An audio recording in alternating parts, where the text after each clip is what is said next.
Welcome, welcome. It's Thursday evening. We're back. We're back. Oh, camera just went out of focus there. Will easy. So we're going to continue on with this this wolf demon creature thing. I had a little chat with our mentor about making some changes to the last one, the option 2, but yeah, I think I'm not going to bother with it. I think that one I did before last stream seems to be the winner. Oh, water. I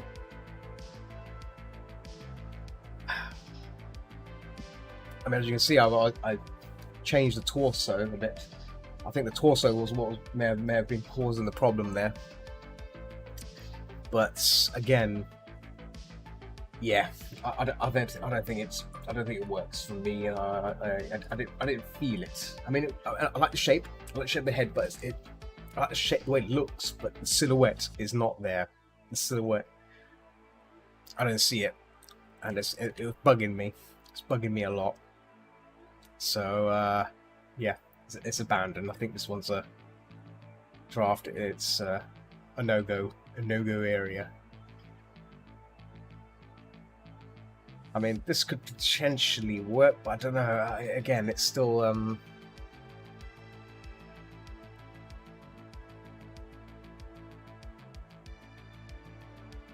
yeah. I mean, it still could work actually. Yeah. So I'm just messing around with it right now and thinking there's still a good chance of it to recover this draft as a potential piece. I mean, yeah. Guess this will have to be knocked back, so it's like so it's not part of the Wolfo. Comes down there. Oh, you know what? Let me bring up the reference actually, because I wasn't looking at it again. Just making assumptions here. There we go. All right, so yeah, it goes under the chin here. So that bit there actually exists. There we go. So and then you have the black thread coming down again. So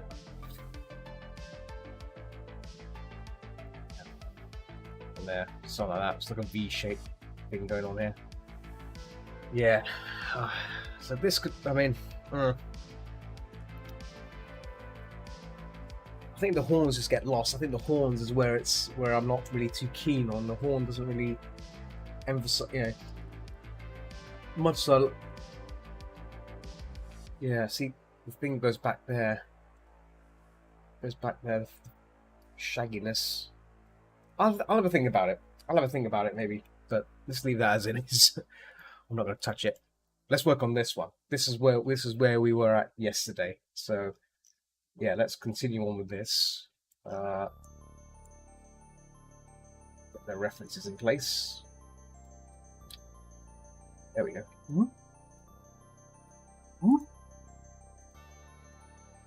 And we're almost ready to go. Just getting all my recordings and stuff sorted. Let me see. Camtasia. So yeah, this. Speaking of which. Video stuff. There's a fur meet this weekend. I'm probably going to be there. I might take my gimbal with me, the lone gimbal from a friend. I might take that with me and maybe do like some recording just on the day itself. I'm not sure if I'll record too much of the meet. I'm not sure because I'm trying to keep the furry side away from my YouTube channel. I'm trying to keep it more about the art stuff and more about just me and stuff. I think the moment you start to include the furry elements of it, yeah, it's not. Sometimes you have to think about what your YouTube channel's about.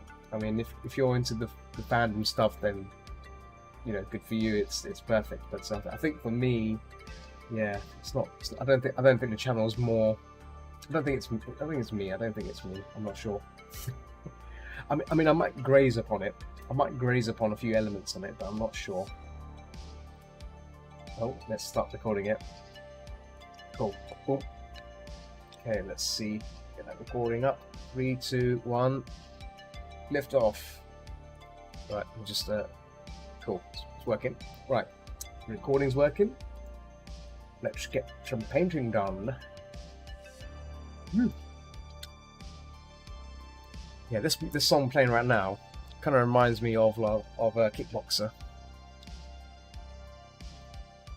Very, very cool.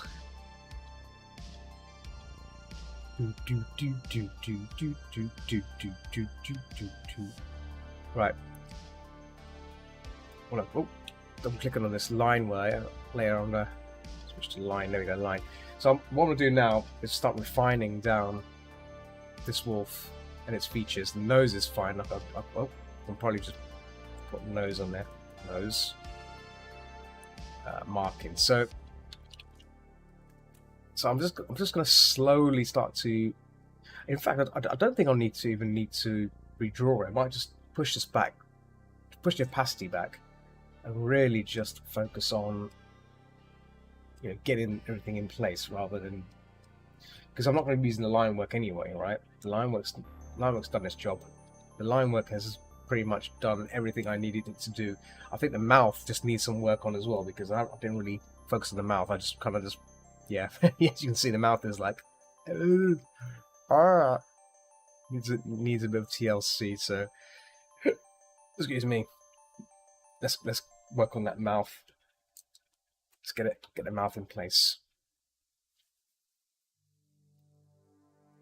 Let's do that. Yeah, it's been another busy day at work as well. I've been there's a deadline which is due tomorrow.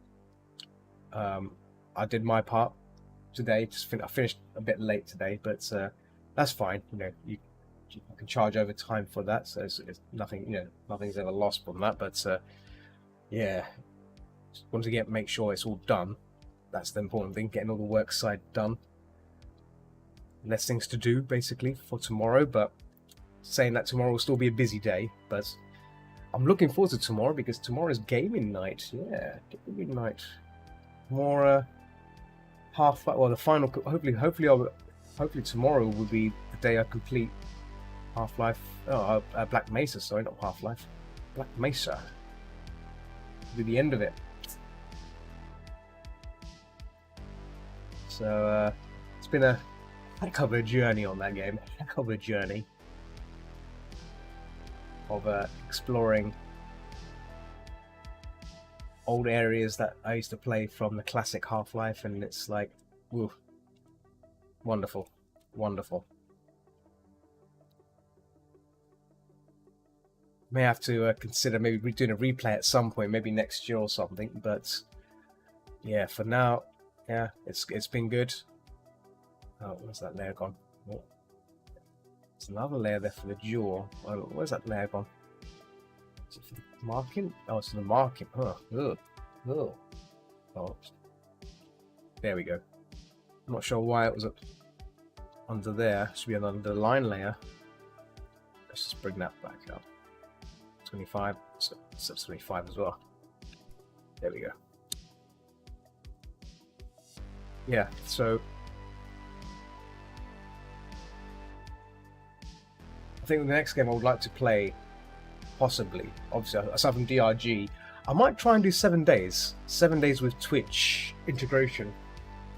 So I'll try and survive that game with people if they want to mess up my game. Or I can even do it on DRG, apparently. I spoke to Gallon, who tested out a DRG with Twitch integration. So if anyone wants to try their luck in terms of playing DRG with me, bear in mind I do play on the hardest difficulty, so expect extreme gameplay. Extreme game.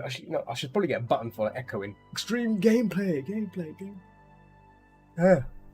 Yes, that's gonna be one interesting session. If I can get the Twitch integration working, it'd be good to play that and get people just to wreck my game up by adding stupid things in there. I'll make sure it's set to something ridiculous so it makes it painful for me to survive. Watch me suffer. suffering is good, right? Watching the suffering of others, especially in video games. Woo! Yeah, it'll be fun to try that. So yeah. There's 2 pin.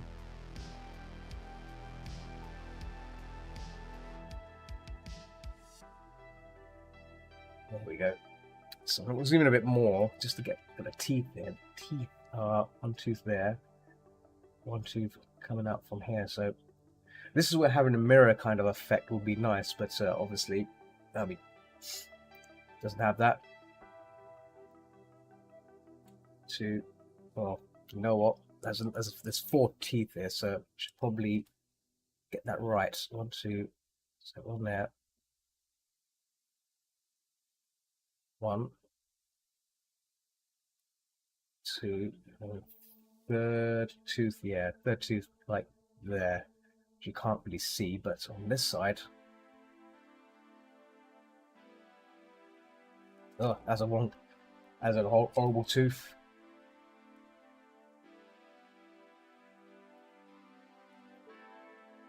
See, other games I've not tried on stream is strategy games.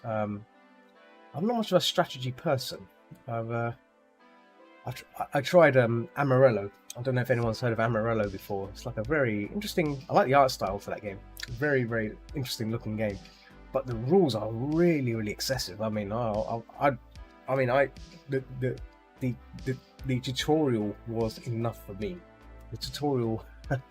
Oh boy, that's one heck of a rule set to learn and master. But whew. I think this needs to be further down. I think the front two need to be down a bit, just to get that kind of teeth. Just want that to look a bit even. There we go, like that. Yeah, that's better.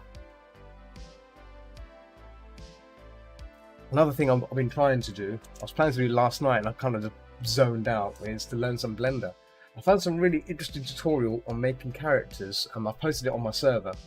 So I'm going to try and do some 2D characters, front, side, and back.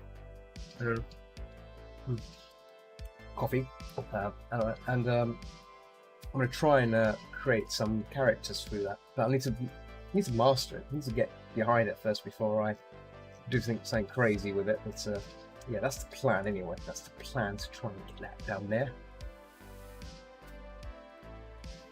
So yeah.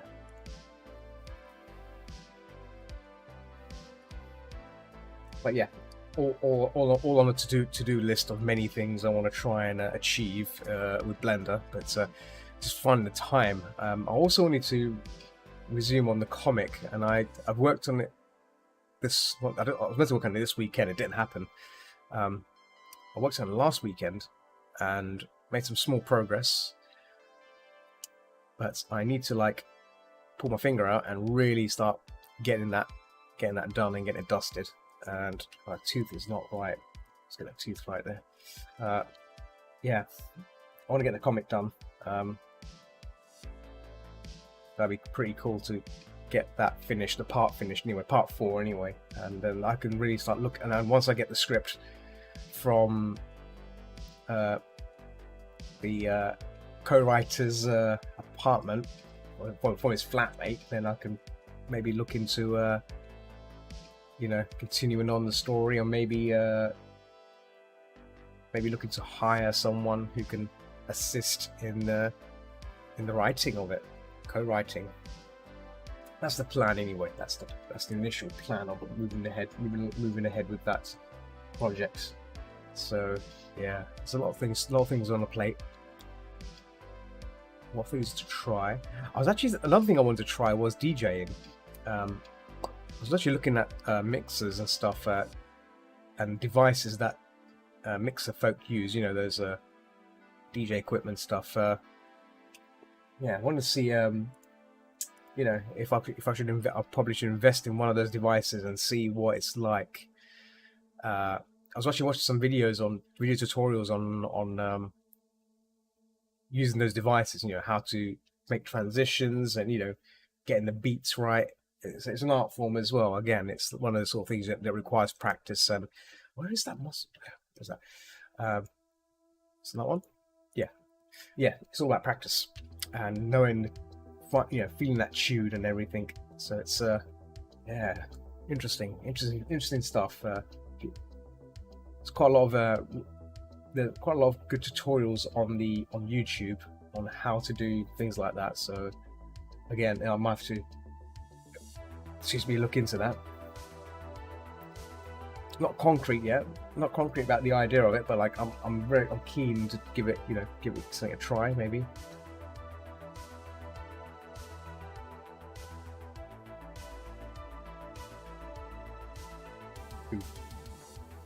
Ooh, yeah.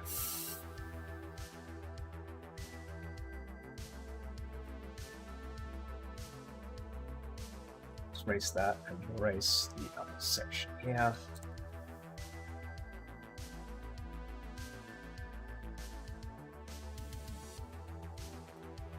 Start cleaning up these lines as well.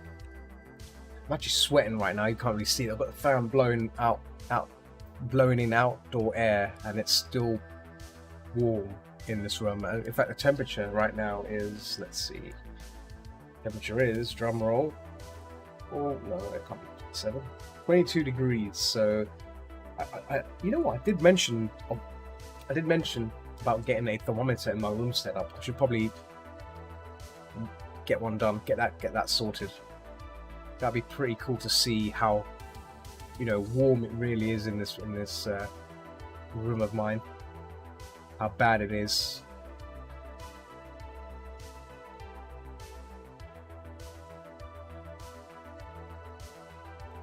I was tempted to play some Italo music in the background, but got the stream music playing right now, which is fine. Synthy goodness, it's all good. It's all good. I can dig it.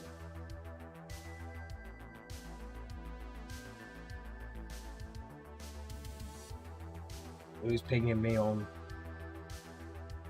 Oh.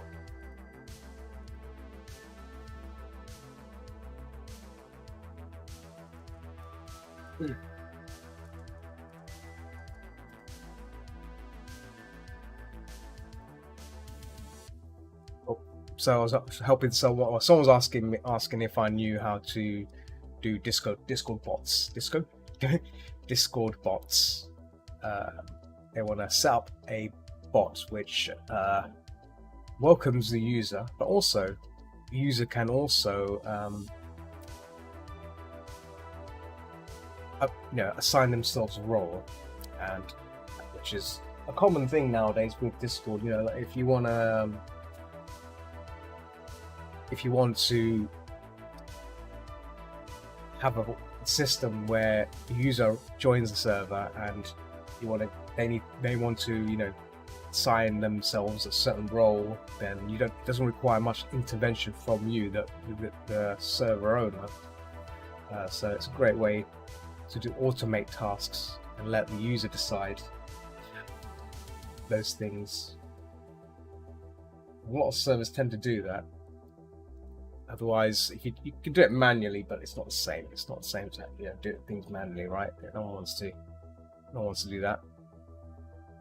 Unfortunately, my server, some of the things are done manually, especially the approval process. I like to make sure that people that are approved are checked, because obviously, if anyone randomly joins and they approve themselves and they start causing a bit of havoc, it's tricky to once you kick them out and everything, it's just you have to clean up all the mess they leave behind. So with my, obviously I do mine's manual, so like I said, so I always manually check people if they're legit, and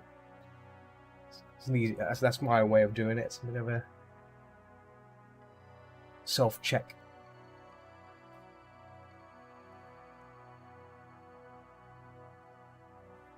Where is that? Oh, there is another layer somewhere which has got the mouthy things. Where is that? Oh, it's on a nose layer. What is it doing on a nose layer? out. There we go. Let's cut that bit out. Bung it under here. There we go. Boom. Layer management. Layer management. Gotta get it right.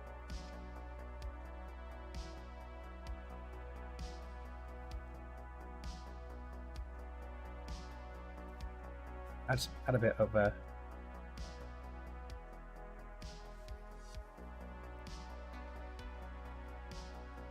some blue, maybe a darker blue, maybe darker. There you go.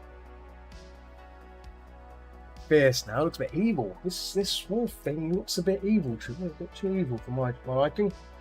Oh, tempted to bring Mr. Spud in. I don't know. Did Mr. Spud take a look at this, inspect this? I think maybe I should. I'm not sure.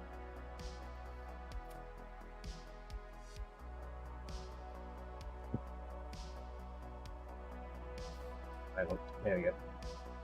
Should probably bring Mr. Spud in. Let me just see if my mentor is about. They're busy there, or they're working. I don't disturb if they're working. They're working. You know, I shouldn't poke them. Say.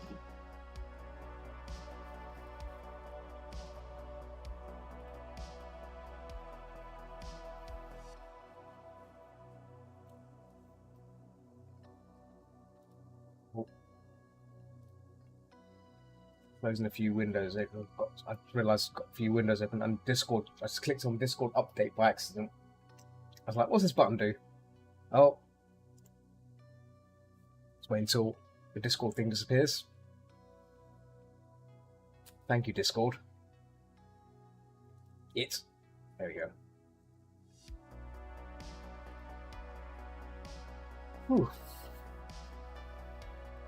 I just realised there's another game I've not played. That's Monkey Island. Monkey Island 3, if I'm correct. Monkey Island 3. I've not played that one ever, so that will be another nice game to potentially try out. Because, yeah, I was aware of it, but I never had a chance to play it. So, excuse me, it might be a good opportunity to play a game I've never played before, rather than playing games that I have played and then, you know, just play those repeatedly. But then again, you can master these things, right? You can master these old games, and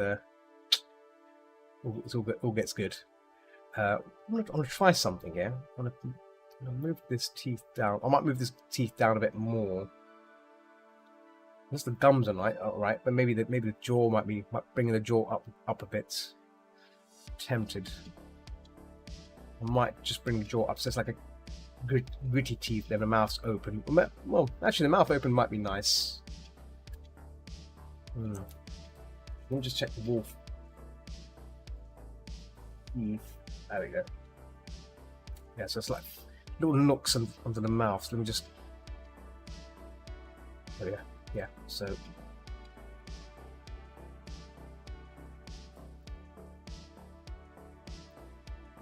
I might be able to just,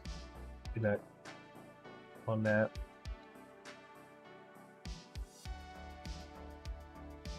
Yeah, little nooks.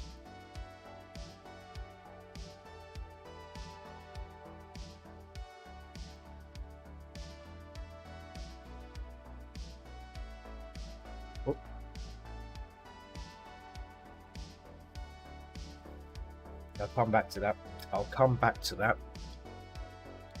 Okay, so mouth, chin. Let's refine that chin a bit more. Chin. Oh, okay. Yeah.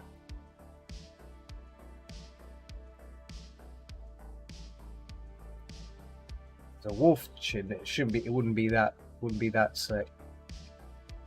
far. Let me just double check. How's it look on the ref? Let's go. Yeah, it's pretty short chin. So yeah, I could bring that in a bit.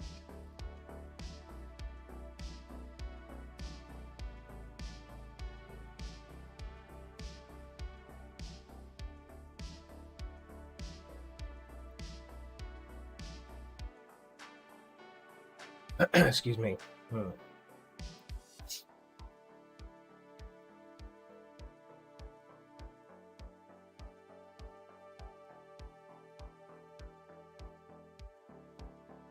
little chin there. There we go.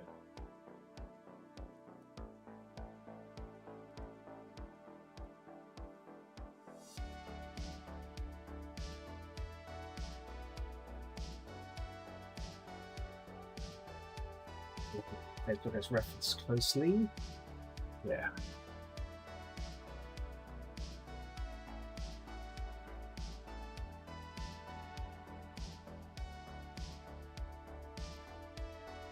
So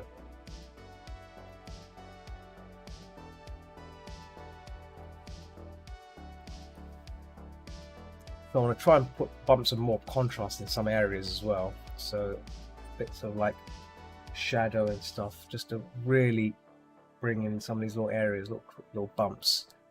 See, makes it a bit more interesting rather than just leaving things a bit dense and plain. So that's where I want to be also applying some extra lighting as well, like here, just to really bring out areas of fur, and obviously on the darker sides just a little lights of grey, maybe some reds, or perhaps just a little pink, maybe just to really bring out the values a bit.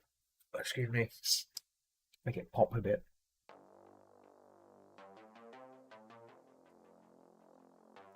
Like so. So it's still got that element of interest. I've got itchy nose again. Itchy nose always keeps coming back. That's ears part of the sleeve. Yep, ears still part of the shoulder thing.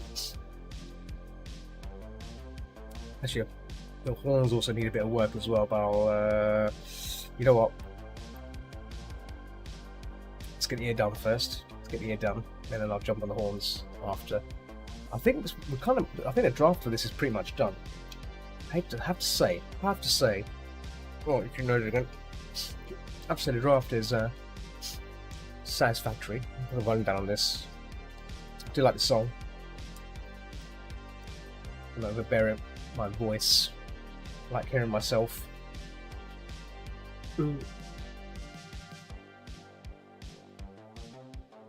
See, a few years ago, before streaming, before all that, when I started doing YouTube stuff, I hated the sound of my voice.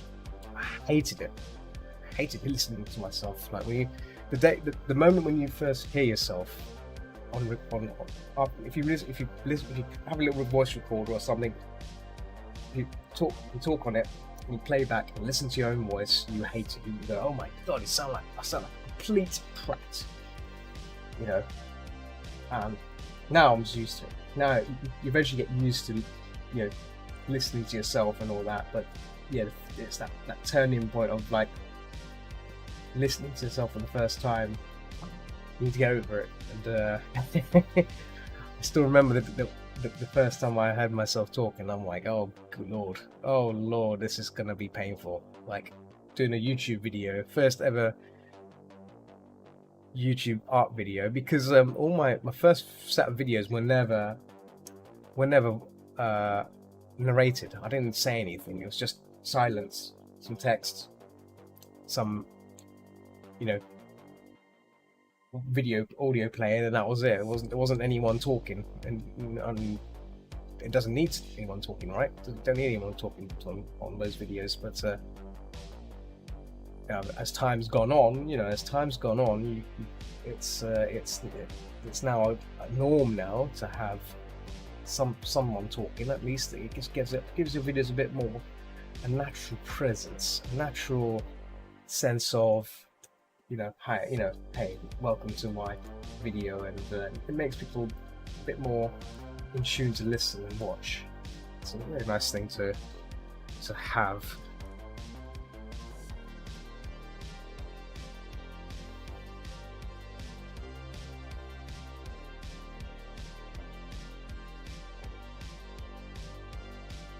I forgot to mention to a friend of mine that I'm streaming on.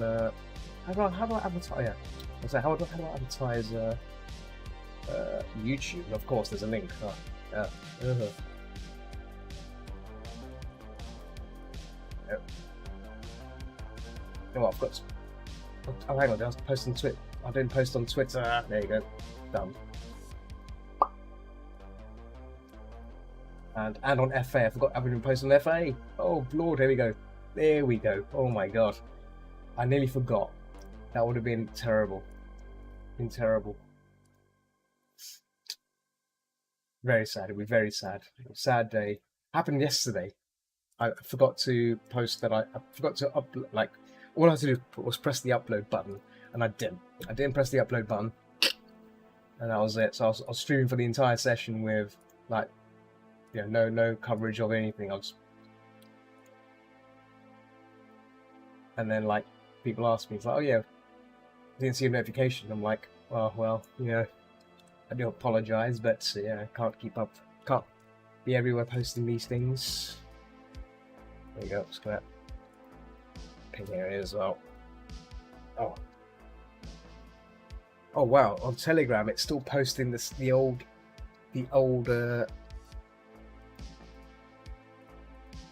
thumbnail. That's scary. Oh, let's get rid of that one. Let's get rid of that. There we go. Yeah, you gotta be careful with Telegram and I think Discord as well. With Picarto, it sometimes posts the previous stream's image, and like one time it was showing a not safe for work stream image, even though I wasn't doing not safe for work, which is bizarre. Picarto's image saving or cache system is pretty wishy-washy, so always be careful with the older Picarto streaming, especially if you're doing not safe for work as I am. You know, just you get pinched by these services that forget to update their caches. Right, there you go. That looks much better. Now let's look at these horns. Let's see these horns working. Now, where are those horns? It's not this there, is it? No. No. Ah! Oh, hang on, wait a minute. So the horns are there. That's the base. Now, where's the highlights of the horns? No. Nope, there you go. Nope. Let's bring it down here. Horn highlights, horn highlights. Oh, excuse me. Oh, excuse me, I'm sneezing again. So we're not done, actually. We're not even done with the horns yet, because the horns have got patterns. They got red patterns. And they're, oh my goodness, they're like, I honestly, I don't know what these patterns are. I'm just looking at closely here. One, right. The patterns are rather, oh god. I'm just reading the thing here. Light under the fur. Okay. Light undercast. Oh, balls. LED eyes. This is so I'm thinking that the horns have a glow inside them. Well, that's just. I'm just looking at this right now. Bear with me. I'm just like, my brain is trying to analyze and break this down. So, well, first things first. I think let's get the pattern, the rather interesting, well, rather funky pattern in, and then let's take a look. Let's take a step. Let's just go from there. So, make a new layer. I'm actually going to lock it down into the base of the horn, and it looks like red. It's got a reddish glow. Right, let's get. So the patterns on these are pretty. Yeah, I'm not sure where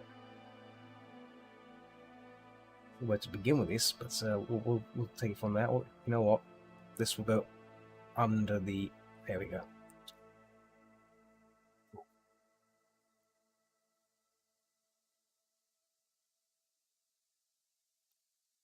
So as I'm doing this, I'm also looking at these pans, and it's like, woo, woo.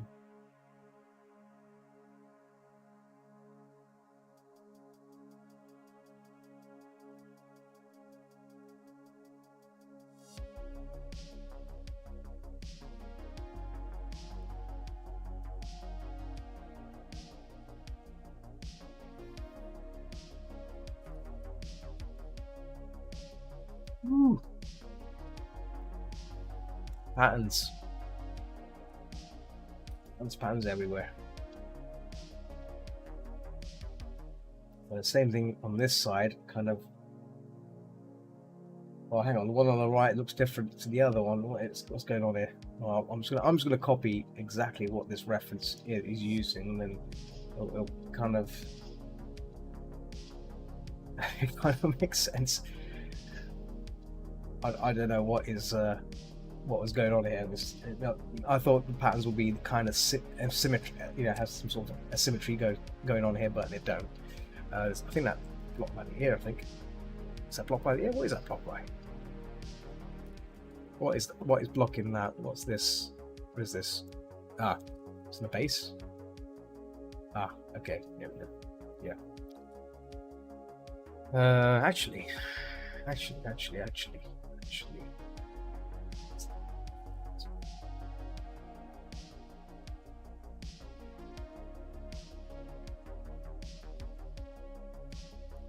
I've actually expanded it out just to ears have that kind of curl thing going on, but yeah, dear oh dear. Oh, wait a minute. Where's that? There's another gap happening again. Yes, there's another gap there, so it's not letting me paint now. So what is causing that now? Is it caused? Ah, oh, okay. I know what's happening here. There we go. There is actual gap there between the horns. Fine, and I think that was intentional by me. Let me see the horns. Yeah.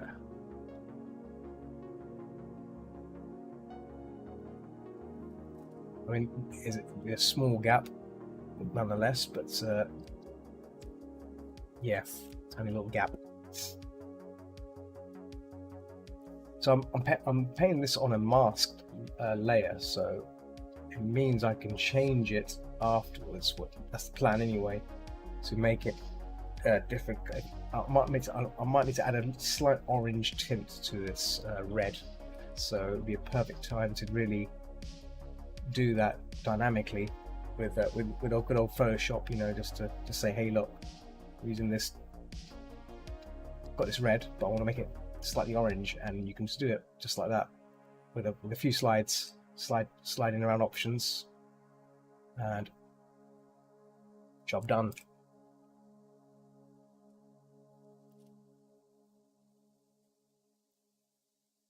Well, this character gets more complex each time. I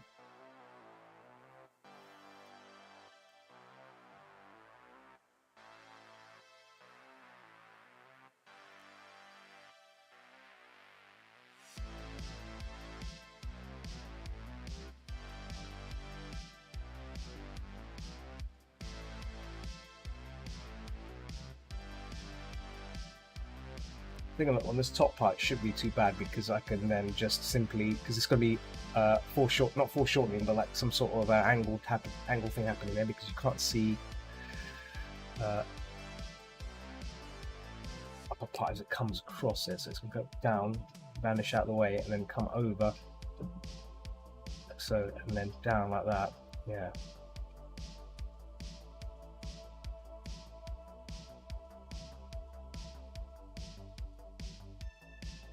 So, yeah.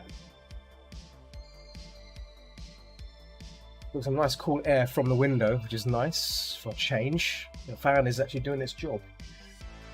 So, very good.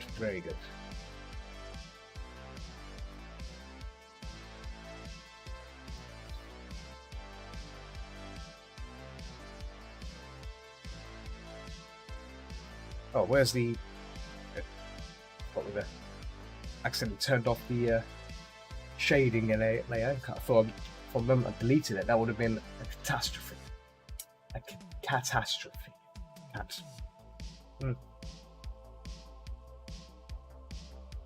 Oh, that's some good coffee. Delicious. So I'm still enjoying Danish from Netherlands. Coffee from the Netherlands. I think that's Danish, isn't it?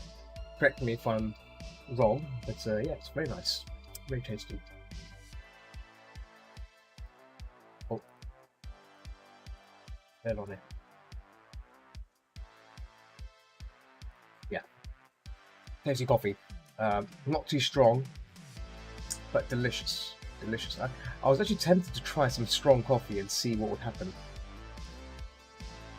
Very, very curious to try it out. If you know, if it blows my mind, like ugh. Drink coffee and stream a game, maybe DRG. How's that sound? Is that possible? DRG and coffee. That could be a possible combination worth trying. Ooh, be very tasty. Very dangerous. Like it. Oh, wrong layout. See, got carried away there. Just like arbitrary stroke there. Like, there we go. Oh, wind that down. Okay.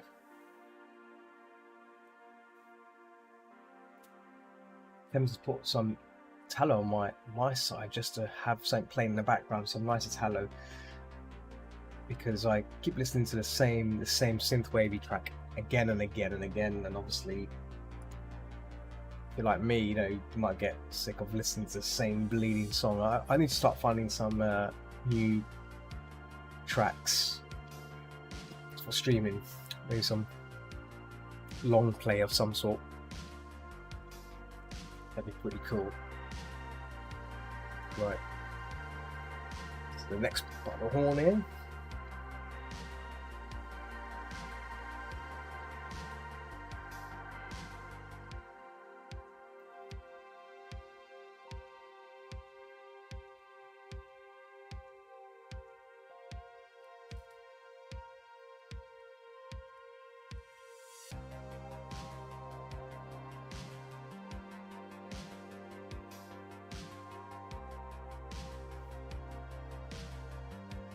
Down like that. That one also comes through.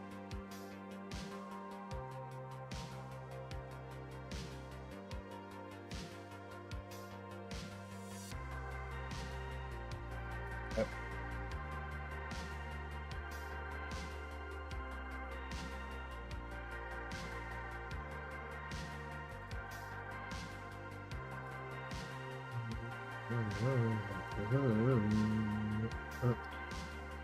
Yeah, so the markings are in. I was looking at the ref again. I've got itchy hair. I need to wash my hair tomorrow. My hair's like increasingly dry. I was gonna wash. Normally, I wash my hair twice in a week. Which is not really good, especially this hot weather. I should be doing it at least 3 or 4 times because today I just like woke up today and just, you know, got to work. No time to wash my hair. But tomorrow, definitely washing my hair. In fact, Friday I was planning to do an evening stream. But what I may do instead, I was actually thinking of doing this, is to maybe pop into London on Friday evening for a spot of like Chinese bao. Bao for now. So if you've never had bao before, it's like Chinese dumplings, steamed dumplings, delicious, like meat inside a nice doughy ball. Very, very nice. Yeah, I've not had them in a while, so I might have to. Am I the only one that washes my head every day?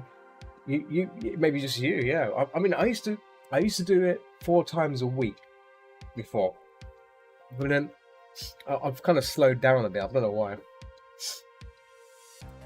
It's because every time I wash my hair, some of my hair falls out. Mr. Snap.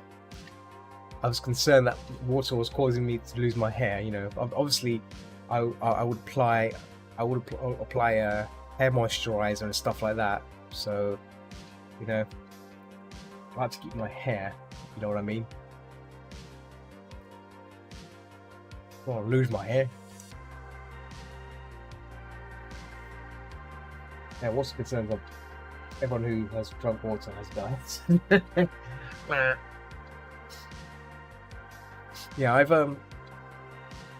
during the summer season I wash my hair quite often, but I've kind of been slacking. That's the thing. It's no excuse really. I should just wash my hair. But yeah, find the time to do it in the morning. I normally just jump straight to work. You see, it's like, well, I'm at work now. I can do it later. And then I keep telling myself I'll do it later, and I don't do it later, and then that's it.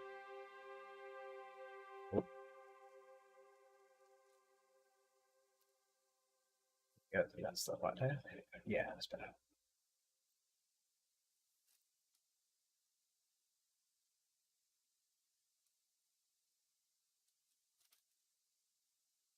It folds in, I think. Yeah, bends in, so maybe this. There we go. So under here, maybe I can just probably cut that out. Yeah, there you go. Cut that out.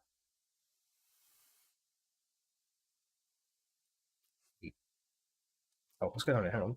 What? Oh, hang on. Is that part of the? Okay. As the music stops. Oh, yes. Play. Copyright. Yep, it's good. For a moment, thought it moved on to another player, which might have been bad. You know what? I could probably put some chip tunes. That'll be next, I think. How long is this? No, another 1 hour 56. Ah, yeah, more synth then.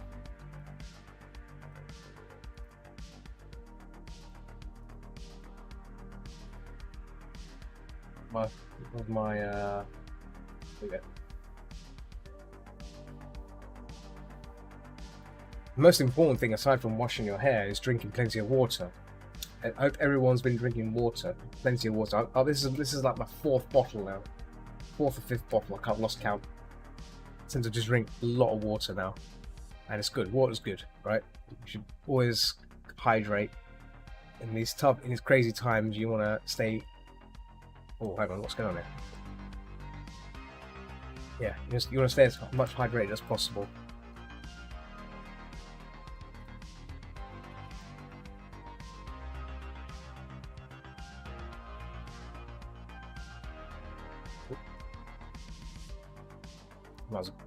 Might as well start masking this out of the way, actually.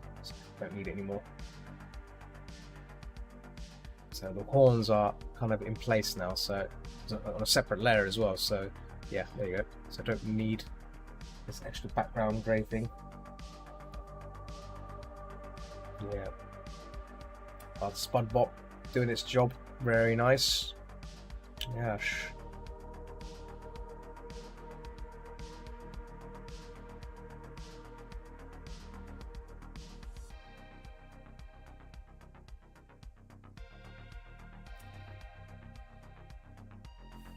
Cool. Right. So essentially what's going on here, these things, if I'm correct, these markings actually glow.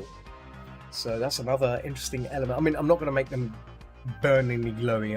I think I might do the same as what I did with the Roxonium, which is like kind of like has a mild glow but nothing overpowering, because otherwise this is gonna look really, really silly. I think I'm thinking from a character design point of view, because there's a lot going on, a lot to look at, and I want to make sure that focus is here, not like these things. And right, so what's going on here? Let me just make sure that's set to black, and yeah, there we go. Let's make sure that nothing is yeah, there you go. That's better. That's good. That's good. So I'm going to set this to orange. There we go. Slight. There we go. So it's like an orangey reddish thing. But when it's glowing, I'm going to make it more slightly. Just bring out the orange within it. Maybe from the center, so it's like a glow. That'll be the idea anyway. Okay. Another thing that's might be visible on this. Let me just check. Is the horns on its shoulders. It's got like horns coming out of its back. Well, and it's got the same kind of these kind of patterns thing goings on. But let me see from the side shot. Is there a side shot? There is a side shot. Yeah, I don't think you know what? I don't think they will be even visible if they were. If they are, then I don't think they'll be visible. I mean, it'll just add more confusion, I think. Let's line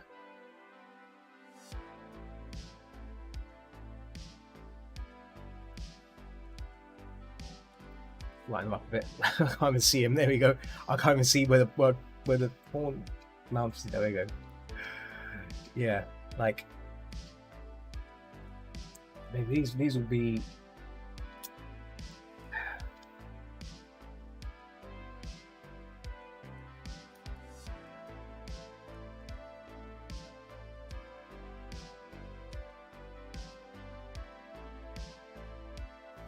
I mean, even if they are there, they're not going to be, like, how should I say, they're not going to be visible, like, I'm not going to have them visible, like,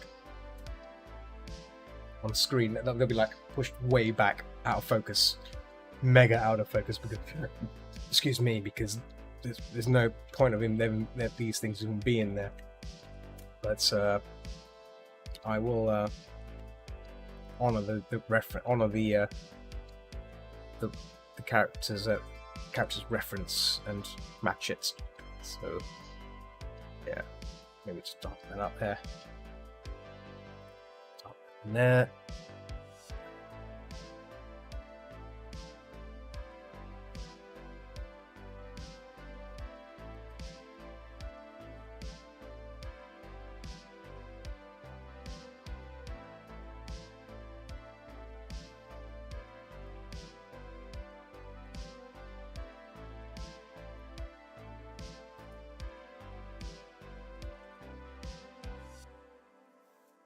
I've just realised maybe in the future I may not do characters as complex as this. I don't know what you guys think. They're fun, but I think a lot of time gets accumulated. I think what I will enjoy doing more is hybrid creatures. But markings, excessive markings, I think there has to be a cut-off point. I think it's my opinion on this.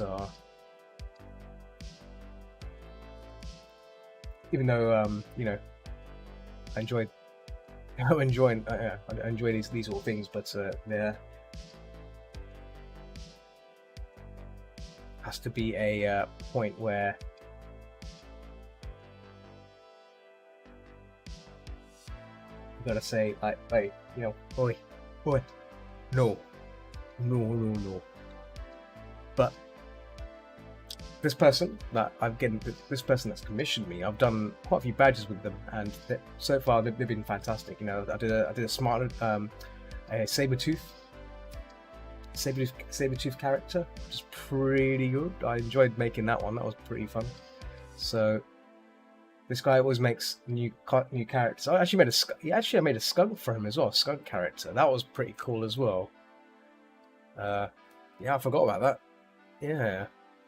So I've done a bunch of characters for this person, this customer. So I'm always interested to see what new characters they make. But obviously, this one, I think, this one is like, has really tested me.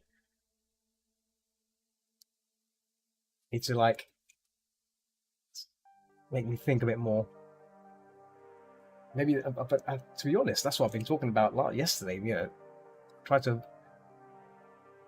Same, you know, doing the usual regular generic characters is fine, but these are the ones that, like, this is where it's at, right? This is where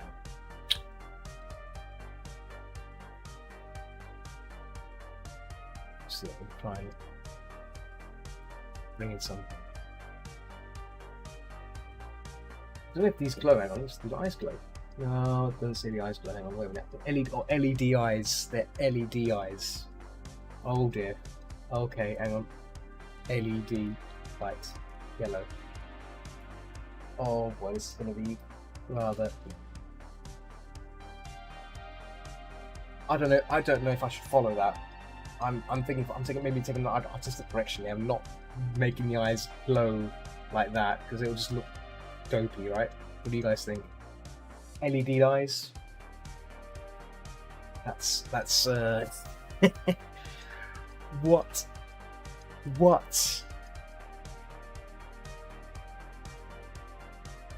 I mean, LED eye is fine, but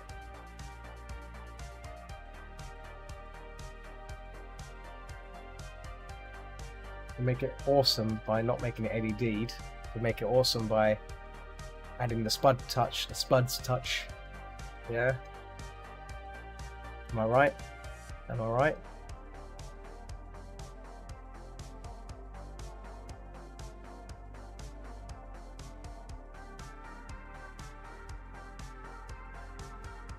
So, you know.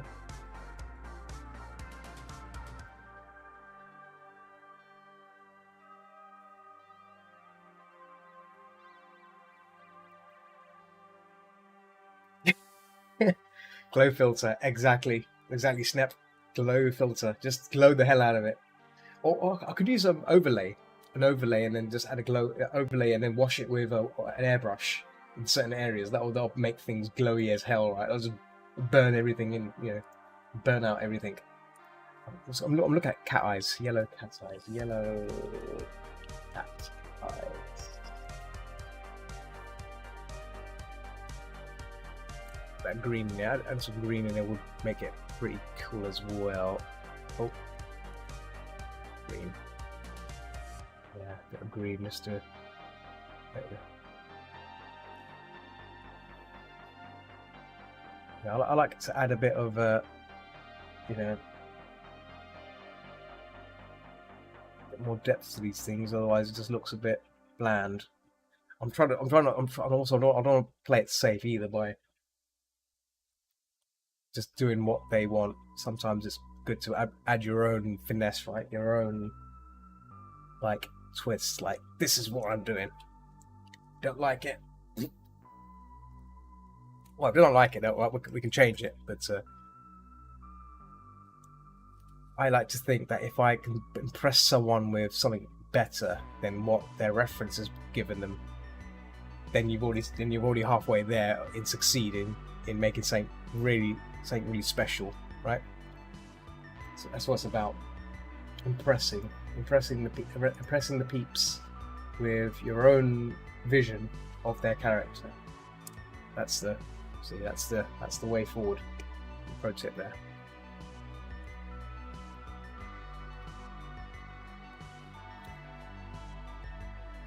So, Snap, when you're finally in Spain, do you reckon we should do like a joint stream of DRG with Twitch integration, and just get people just to vote and add stupid things in there, really extreme things, just to mess up the mission.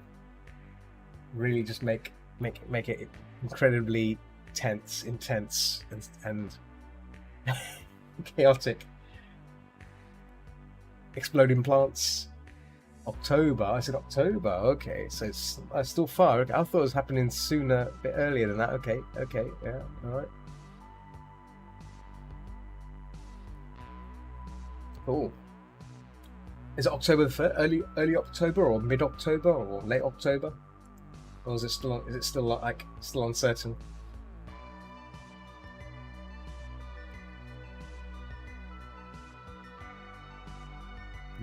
Oops, messing with layers there. There we go. Right, let's get the other eyes in place.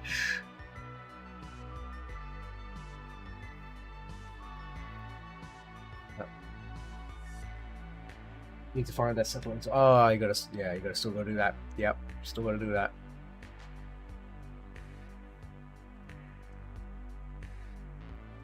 We'll pick a new layer for these eyes, I think. Separate eyes. Let's do that. Okay. Eyelids.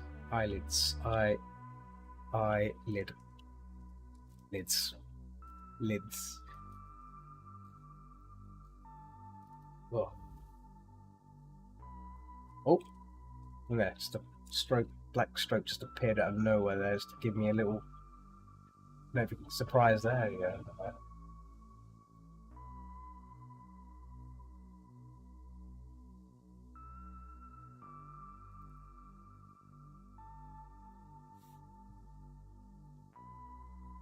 Yep. Well, it will be good to have you on a local, more closer time zone. At least, you know. I think we saw in light with your of your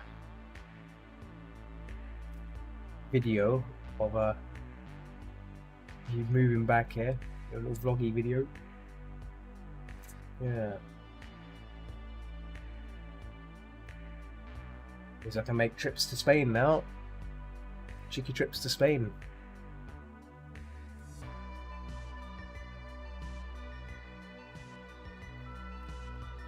Eyes a bit bigger than the other. I think I might have to tweak that maybe. That one's a bit like that because this isn't further in. There we go. So this one needs to be a bit bigger. Okay, hang on. Let's get this balance right. Chaps, let's get this balance right. There we go. So this is going to get in the way. There we go.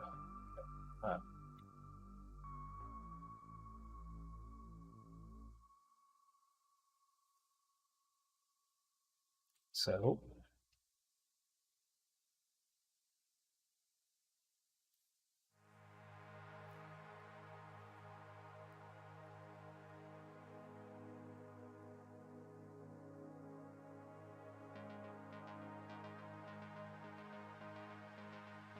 that's for it.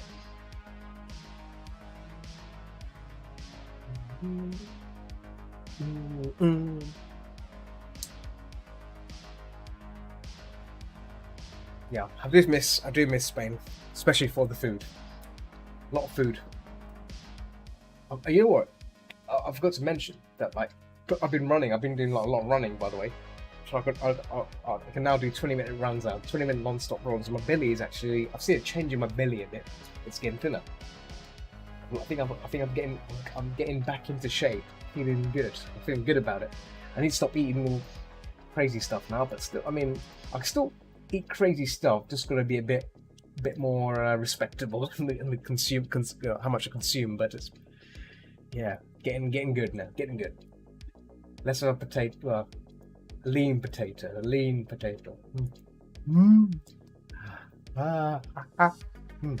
Yes. I see Mog is sneaking in. Mog. I mean, I know when the Mog is mogging around. It's very mogful Mog. Don't be like that, Mog. Don't be like that. I know you're there. I know you're there. Don't you, Troy? See, I know you're lurking. That's fine. You can lurk. Yes. Hope all is well. Hope you and Bunny are well. Mm-hmm.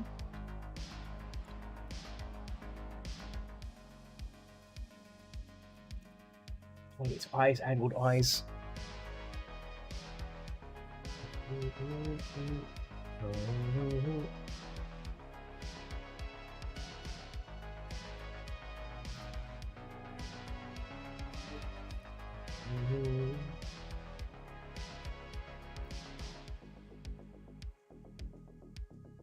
Oh, multiple eyes. Why do people want multiple eyes? This is just really what are these people doing? Enjoying a new monitor, but I need to find a decent new game to play with. Oh, fine. What about Elite Dangerous? Or maybe Alien Isolation. Alien Isolation will look very good. In fact, I would love to see you play Alien Isolation. You've done Elite to death. Okay, you know what? I've not tried Elite Dangerous in VR. That's why I was mentioning Elite there. But what about Alien Isolation? Is a great game. You get to see all the amazing visual effects of the original 1970. I think it's 1979. I think was it 1979? I think it's late 70s of Alien. Some really good stuff in that. Yeah. What other games? Spectacles. I guess Tomb Raider. Some of the Tomb Raider games are really good. There's all good visuals on there. What other games have great visuals? Doom Eternal was amazing on a new monitor. I saw you playing Doom Eternal. I did check my Steam when I was streaming. I was like, oh, see Mog's playing Doom Eternal. Yeah, shooting, probably playing on like the hardest mode, like me on Nightmare, pummeling them demons, smashing them demons in.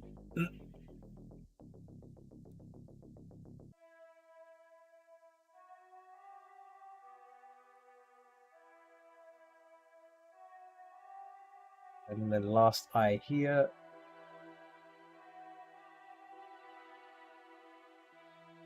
Yep.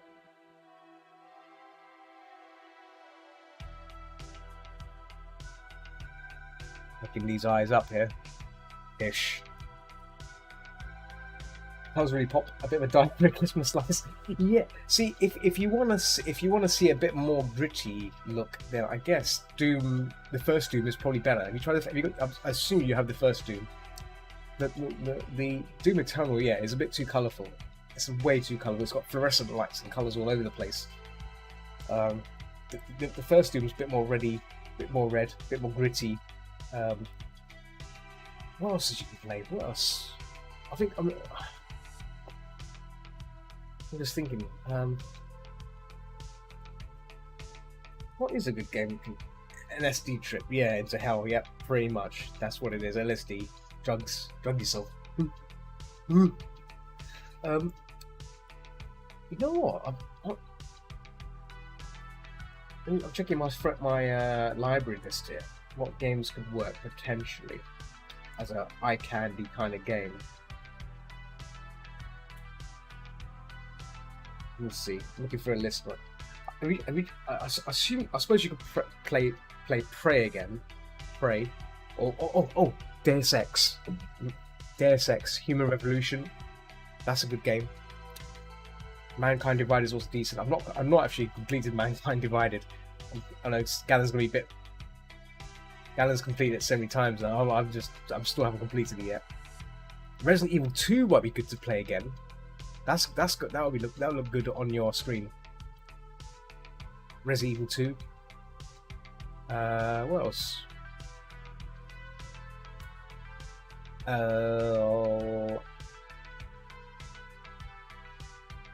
So I'm going from a list here. Let's see. Yeah, I think those games would do really well. Yeah, don't really have any other highly detailed games. Yeah, Rise of Tomb Raider again. Tomb Raider games are like eye candy.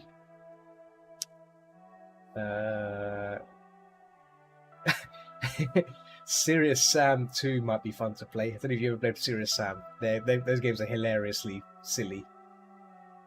You might try Dishonored 2. Oh, nice. Yeah. Dishonored. Yeah, Dishonored looks good as well. Dishonored. Yes. I'd say that's worth a try as well. Or maybe Witcher 3. I don't know if I've never actually played. Actually, Wolfenstein 2 might be a good game to Wolfenstein not Wolfenstein 2, sorry, Wolfenstein New Order or Old Blood. The graphics on those games are pretty decent. Oh, The Village, yes. Resident Evil The Village, yes. Perfect, yes. That would look increasingly amazing. I wonder if they're gonna. I mean, that game should be in VR, right? They should have made a VR version of that. That'd be.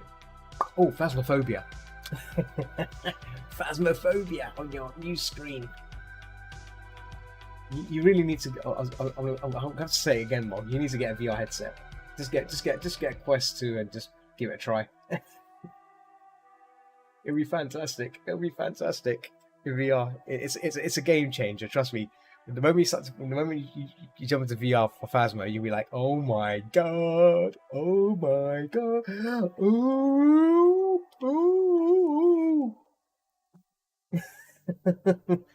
It's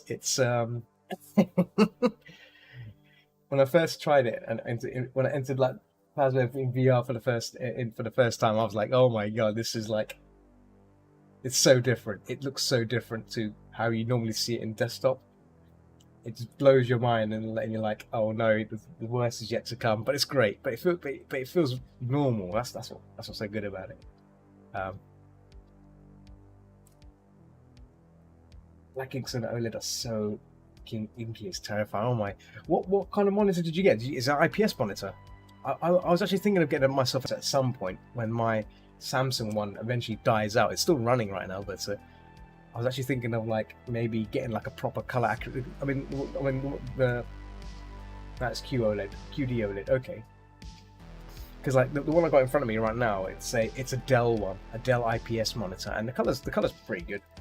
Does all the I've calibrated it and all that, so it's pretty accurate. But yeah, been trying to consider getting like another one. It's an Alienware. Okay, I'll copy that. Let's copy that across. Oh, I'll paste that in Google. Get a good idea of it. Alienware. Oh, it's one of those curvy screen things. Okay. Wow, it's a grand. From Dell, it's a grand. How much is it on Amazon? Oh, Amazon doesn't have it. It's that good. It's that pricey, and they don't have that model. Wow. It looks pretty good though. Wow. I don't know if I'm just wondering, is curved screens good for arting on? I'd probably freak out with the curve. There's a 5-month waiting list. Okay. Oh wow. Okay. That's yeah. It looks like a well worth the wait screen. If the blacks look pretty cool on there, pretty sharp on there. Yeah.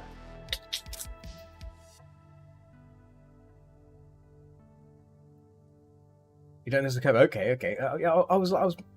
Yeah, when I started seeing all these curved screens, it always got me wondering. It's like, am I going to notice that like curve effect? Is it going to affect my way of doing doodles and stuff? Like, yeah, if it doesn't, then oh,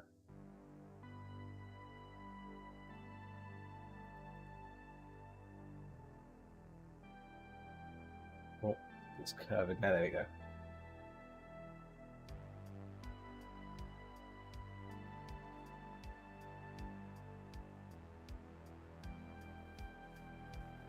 Yeah, the main advantage of the OLED, blacks are totally black, no glow or anything. Oh wow, okay. You know what, I'm gonna have to look at some reviews on this and maybe investigate this further. If QOLED are the next fad of screen accurate monitors, I might invest in one of them and get that as my main one, and then make the Dell a secondary slave, and then the third screen can just be a one I can just keep on the side for watching movies on laptop or something. I think the curve just vanishes if you sit in the middle. Oh yeah. Oh, looks very nice though. Looks very nice. So at the back, at the back, I noticed it's got like a green glow. That looks pretty cool. Alienware. That looks pretty.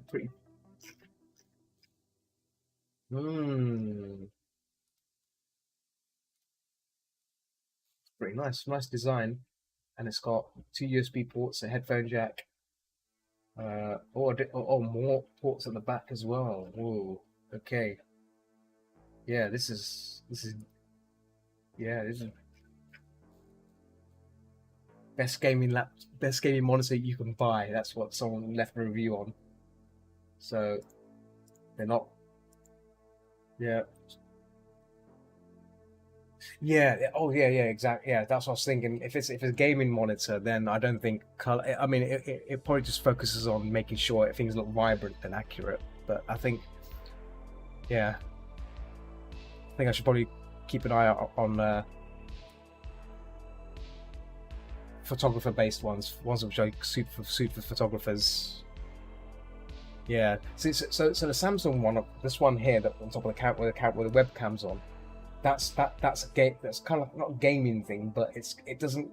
The problem with this monitor is the colors are vibrant at times. Like certain things. This was made for showing off. This is a very old Samsung monitor now, but it's made for just for showing off like color vibrancy and stuff. But even with the calibrator applied to it, it's still a bit iffy. Whereas the Dell just nails it.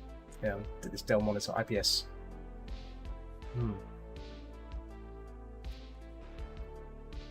What was streaming for? 1 hour 19 minutes? That can't be right. Or 1 hour 20 minutes? Oh, wow, okay. We've got about an hour-ish left. An hour. Ooh. Yeah. Well, since you're here now, we should definitely consider doing some more Phasmo at some point, maybe. Because we haven't done Phasmo in a while. Last time we played it, I played it with Lux. Lux is he's pretty hardcore. He's a hardcore player. It's increasingly difficult now. Phasmo has become silly now, like to a point where the ghosts move around constantly. Yeah, it's not easy. The ghosts will kill you.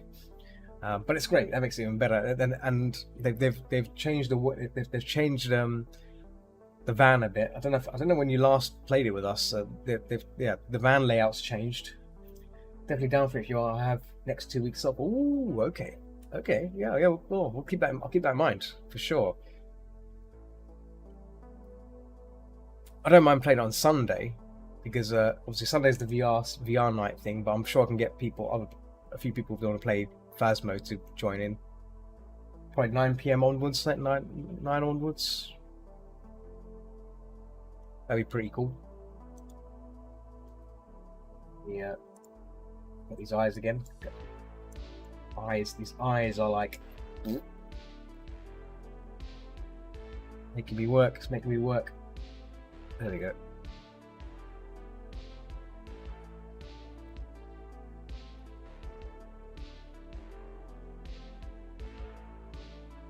I think that's the last eye. Oh.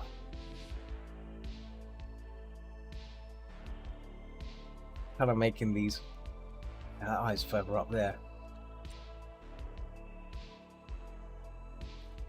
Not played it since they released the campsite. Oh my god! Yeah, goodness. Then yeah, you've not seen the new stuff. I think if you've updated it, if you make sure you've got the latest version, give it just give it a run. Just play the tutorial, and you see the van. The van is, in fact.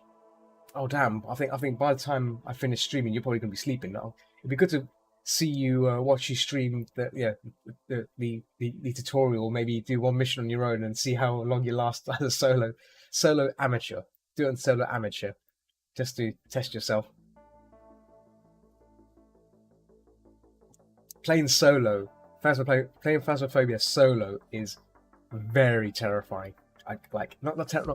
Not very. I think very terrifying is not the case. It's more uneasy. You'll feel uneasy, but it'll be fine because on amateur, you don't lose any money, right? I think you get your money back, so that's fine. But it's intense. The intensity of it is great.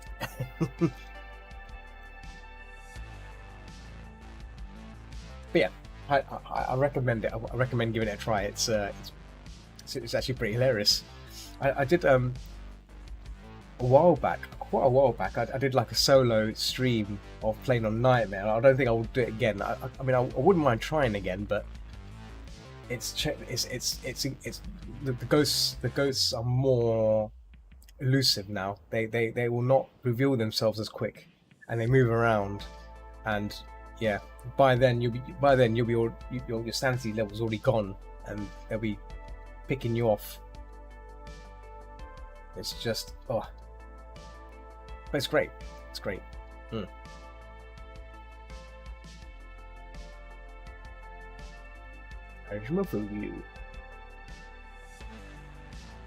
But yes, next thing on your shopping list is a VR headset.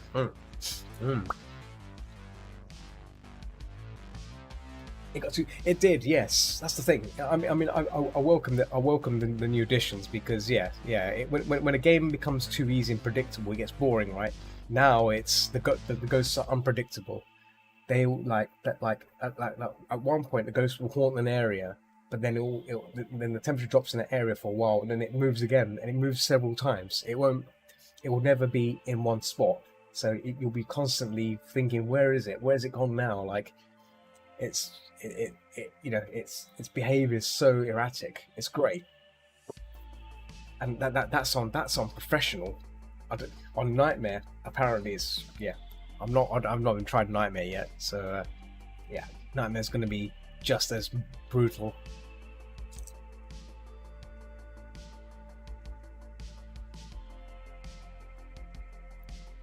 Let's get the eyes in here.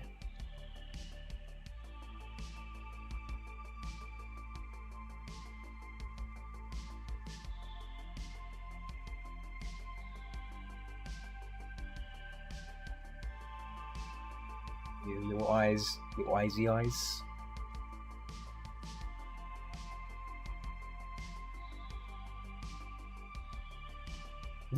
The eyes over. I still be chasing the ghost and annoying it. Oh yeah.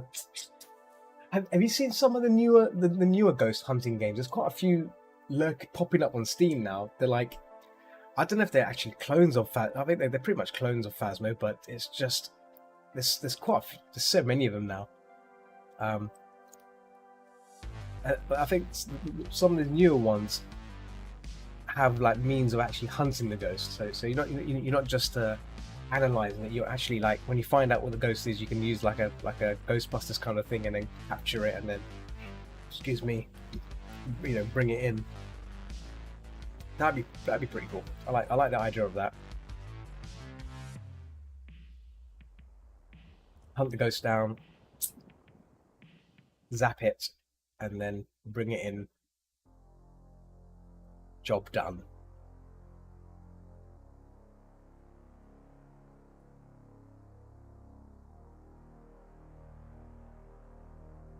Little glow on these little eye things.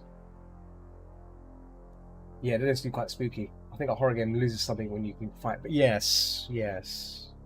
Have you played games like Dead by Daylight and stuff? Not Dead by Daylight. What's that one where like you're like there's one killer and you're like 4 survivors and you've got to work together.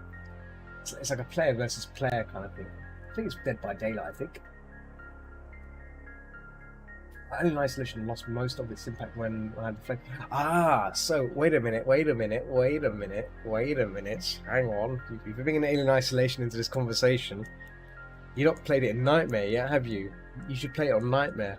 See, this is why. If you play it on normal, from normal to hard, the game is easy. I hate to say it, it's very easy, even with the flamer. And I think you need to play it on Nightmare. I think actually, wait a minute. Hard and Nightmare are the two difficulties you should play. And because the flamer is useless in it. The flamer is useless and it's very limited. You only get it. You only find the ammo for the flamer is very scarce. Oh yeah. The androids are terrifying. But yeah, I highly recommend playing on hard or Nightmare.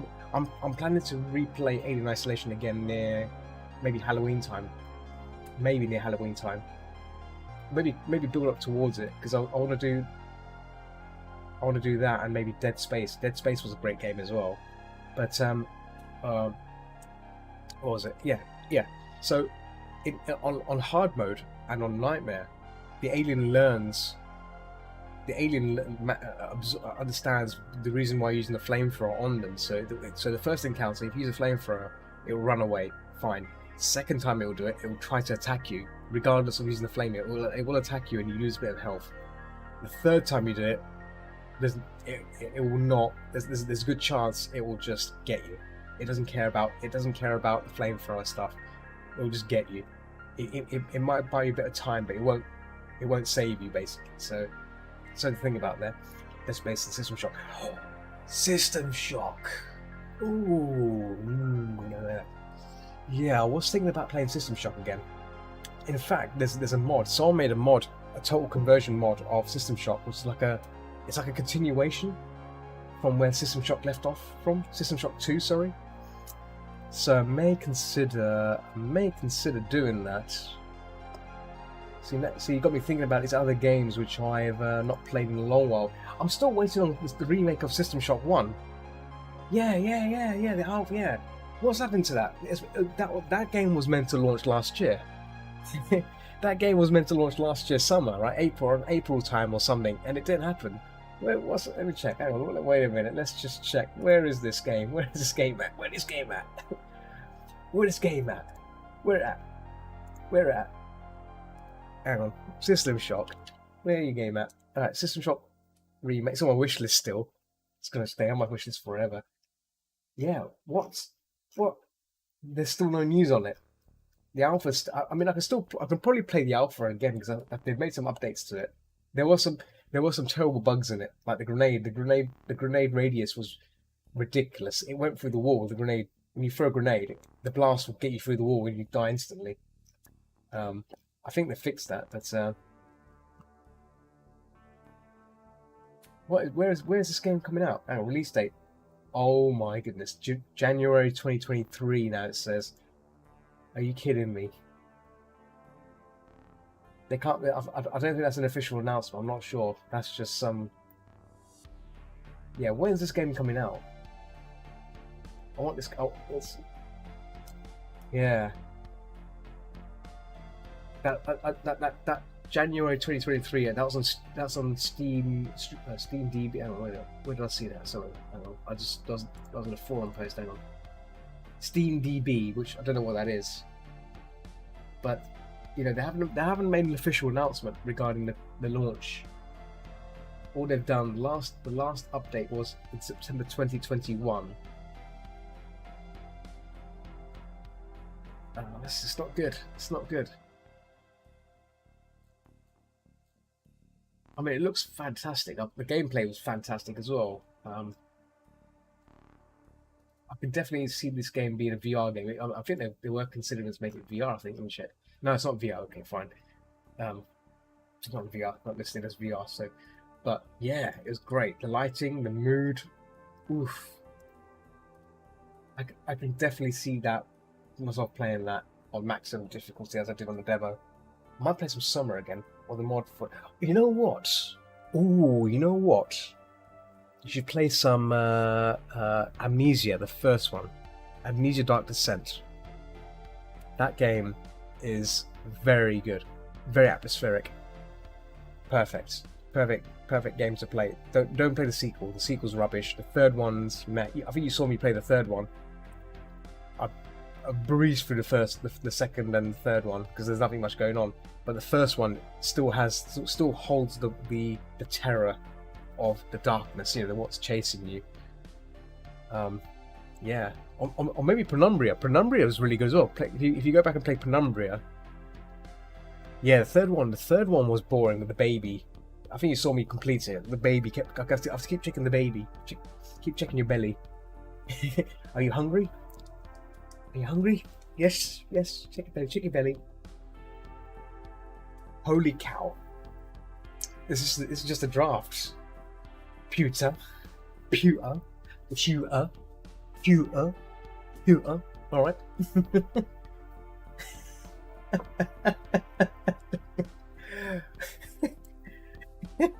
How are you? Just messing with me. I'm messing with you. It's a wolf bee.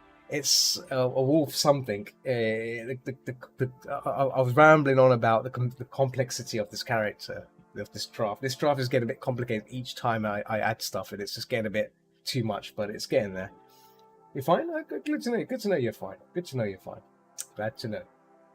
It's an alien wolf. I can show you the reference. So let me show you the reference. I'll show you all the reference I'm using for this. Hang on, wait a minute. I'll copy this across. Copy.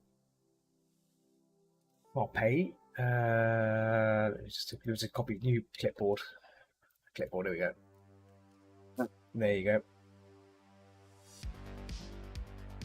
So, as you can see here, my very handsome xenomorph type way. I don't know. I'm like, from like when I looked at this, my character design brain kicks in and saying this is a bit too complicated for what it is. Sometimes you don't make it. sometimes you shouldn't make something too complicated that you don't know what it is, right? From a silhouette point of view, it doesn't look like anything. It's just it's just a, do you know what I mean? It's just a mass of stuff. I mean, yeah. I mean, people at fandom don't really care about the character design stuff. It doesn't really matter. This is just me rambling on about, you know, how to character design stuff. You know, how to make things look visually presentable, that you can see it from afar and still recognize it. No. The thing is, Mog, tigers have a specific outline. They have a specific structure, right? You can see it. You know, if you silhouette a tiger out, you recognize it as a tiger. If you silhouette this out, it doesn't look like anything. That's just me being picky. So, you know, that's why when I make badges and stuff, that the silhouette has to stand out, has to be strong. Otherwise, it looks like nothing. You know, silhouette is important. Like, if you look at, show an example of, like, for example, where's Dog Toy? I'll bring up Dog Toy. So when I did Dog Toy, you know, his silhouette was like, you know, husky shape. Where's the griffin? I think. I think, yeah, this is the bat as well. The bat I did as well. Bring a bat up. Oh, hang on. Yes, here's the bat. So the bat has a specific visual, you know, to make it look like a bat. There's some, yeah, silhouettes. Sometimes less. You don't have to add all these things to make something stand out. That's just me. It's just me. But I know in the fandom people like adding things on top of things just to complicate it, and you lose the it's too much information in your eyes and brains. It's too much information. I mean, if I was doing this, I would probably get rid of, if it was me, if I was doing this, I would probably reduce, maybe make these a different color, maybe like a dark purple or something that's a bit more, you know. Oh, I can get the purple in. Obviously, I'm changing the person's character, so I shouldn't be rambling about it. But my opinion. This is just my opinion of it.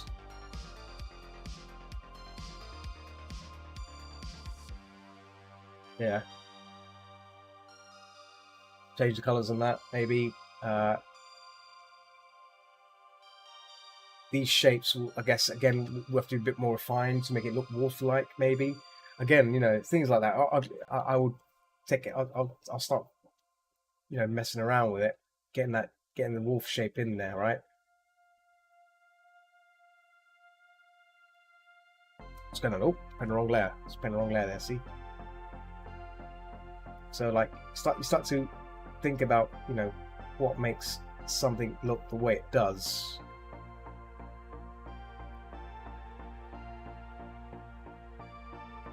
Then you start taking it a step back. Like, it's about getting the shape, the initial shape first. What makes the character recognizable.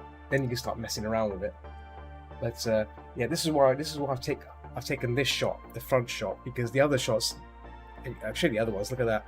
These ones are kind of abandoned. This one could have worked again, but the silhouette is lost. It's kind of, the silhouette is not kind of working for me.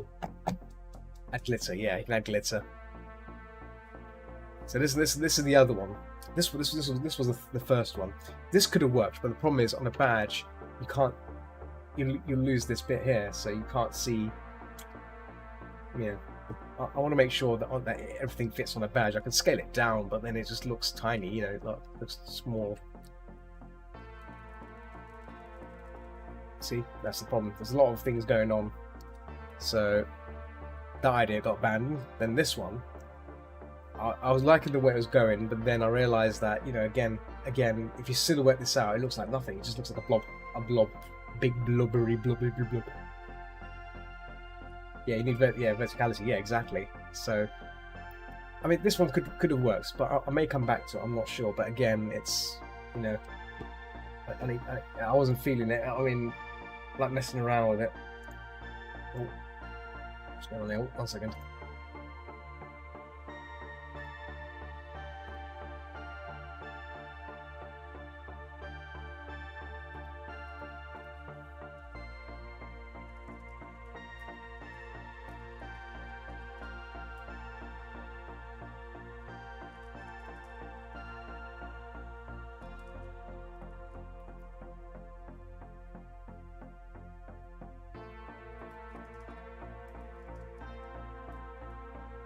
Uh,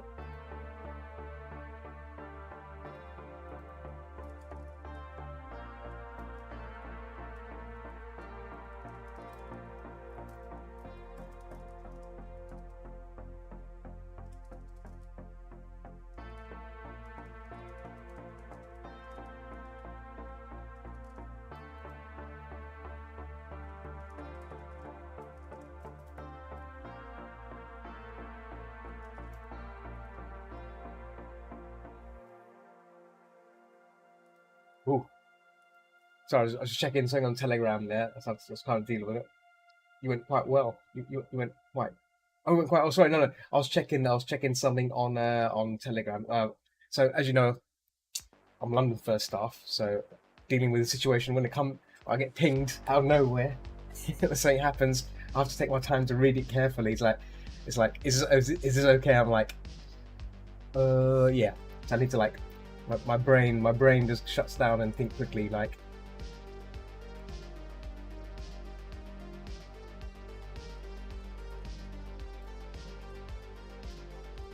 let me see. Yeah.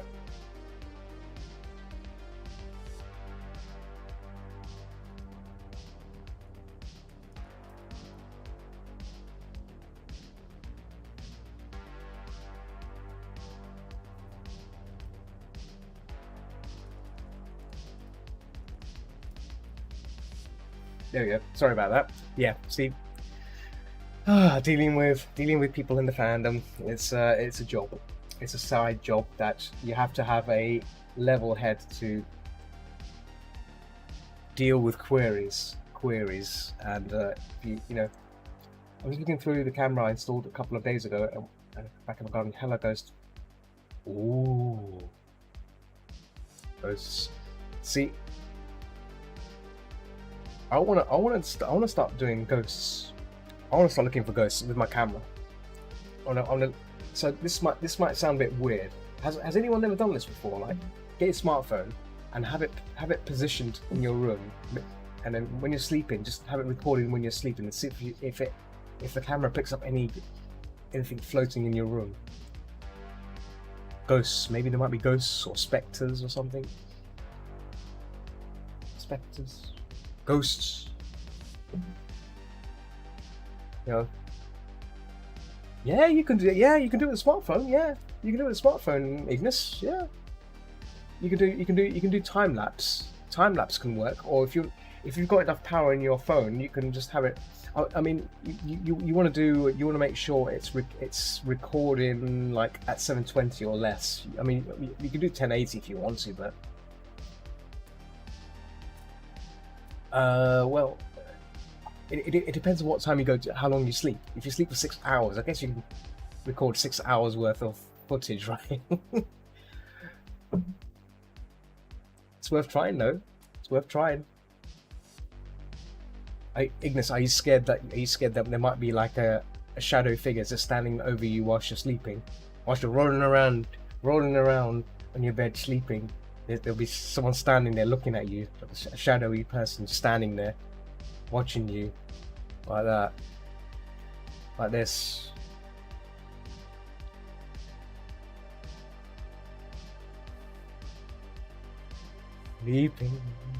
Sleeping. I'm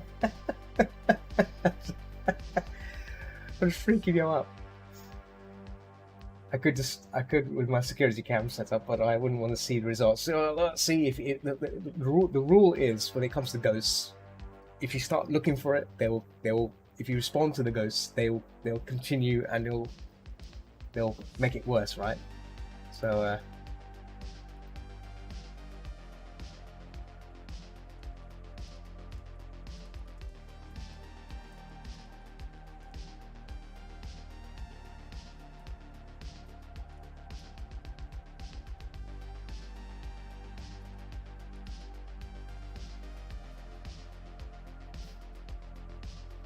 Those doors don't scare me. However, I'm afraid something might suddenly appear over me and just inches above my face. Oh dear.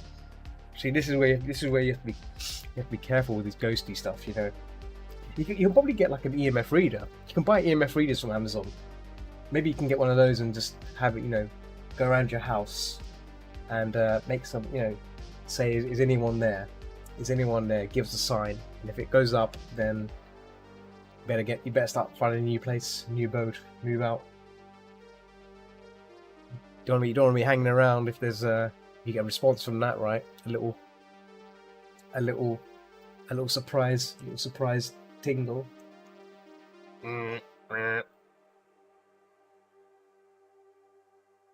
Actually, let me just flip this canvas. Oh, moths! Like moths are. I used to be terrified of moths. I'm okay with them now, but the big ones are pretty freaky. Moths, spiders I can tolerate now. I've not seen a big house spider today, but like you know the small. A few days ago, I've seen a lot of little tiny spiders lurking around the place. So it's their season. You know they've come out now. They've hatched. So I'm expecting to see a big house spider lurking around. You know, then I'll just escort them outside. You know where they belong. They're harmless. I don't mind spiders. Yeah, spiders are nice. You know, just don't provoke them. Just like carefully, calmly lift them up and say, "Hey, look, Mr. Spider." You know, have to like escort you outside, sadly, because you know you're unfortunately taking up, you know, my time here. You know, just let me escort you outside, and then that's it. Job done. Gone. Spider's gone.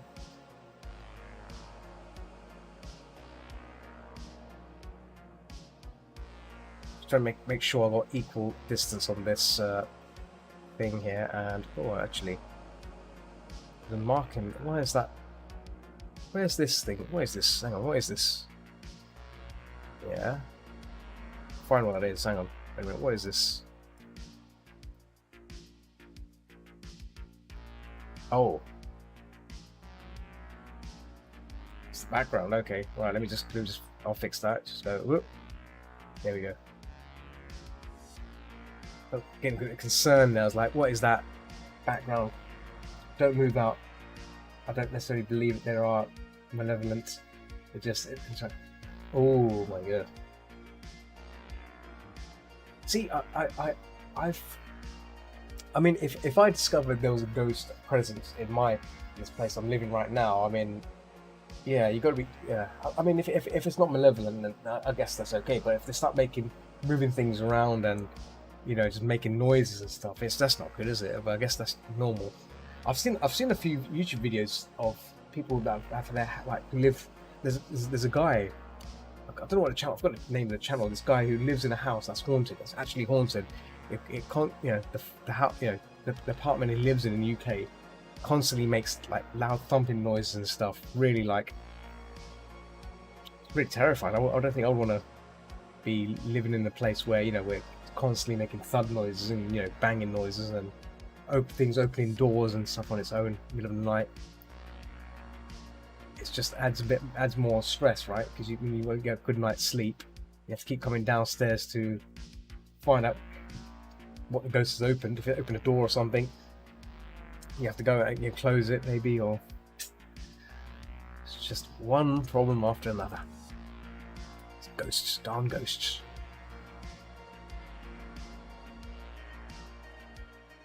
Close that mouth, and there we go.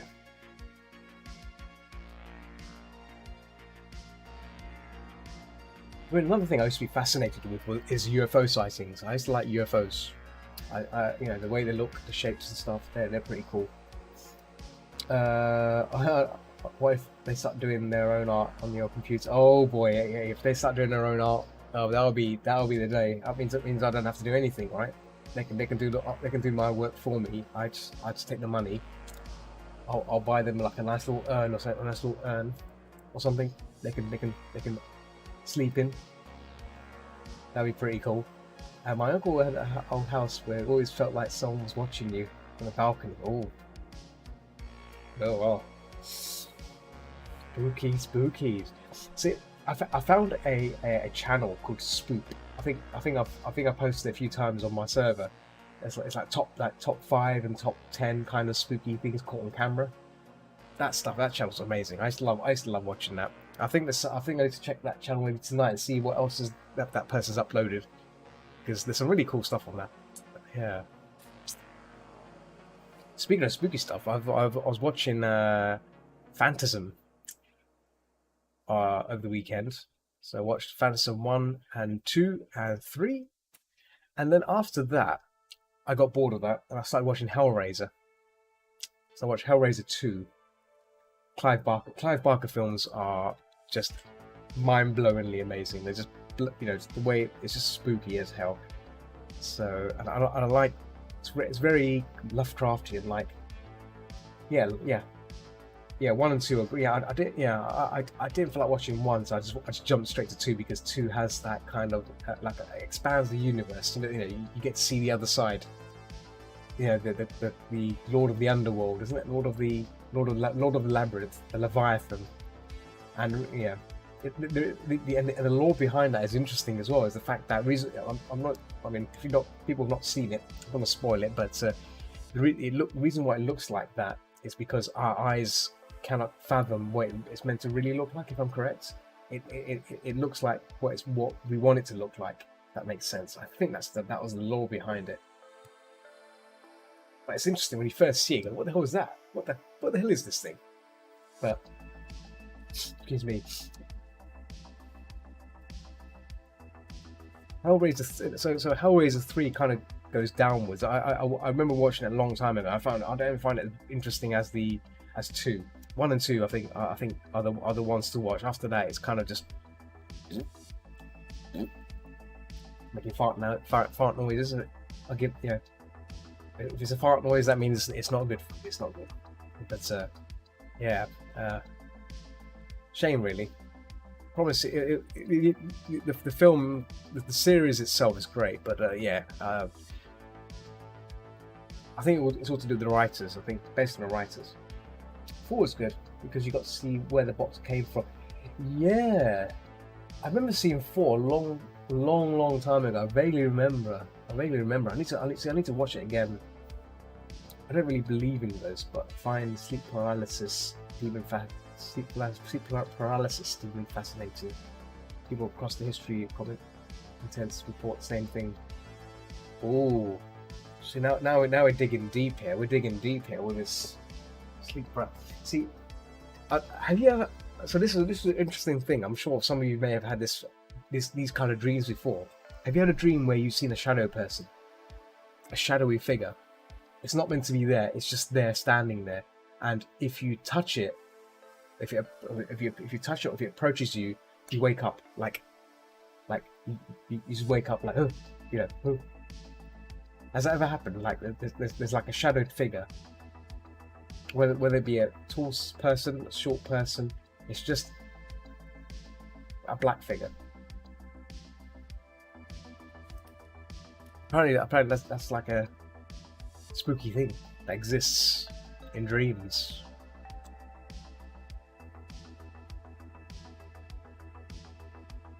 Oh my goodness! Wow. See, oh wait, if that's what they're called? Oh boy! Oh, cheeky demons!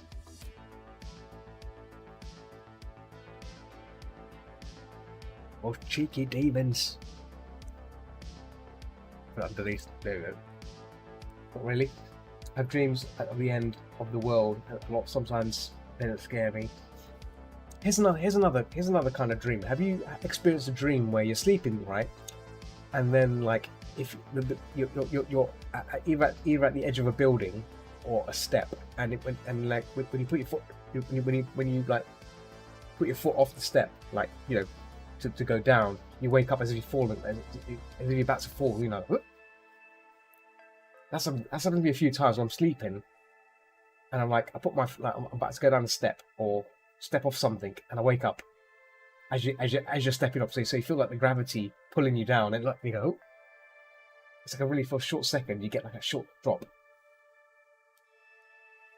That's anything occult, just our monkey brains. Yes. It might be because I've been snacking as well. What I might do. I might do maybe on a Saturday. I might have some cheese before I go to bed and see what happens. Cheese apparently makes you have nightmares, right? Cheesy nightmare. I'll take the risk and have some cheese, some cheddar cheese, or maybe some Baby Bell.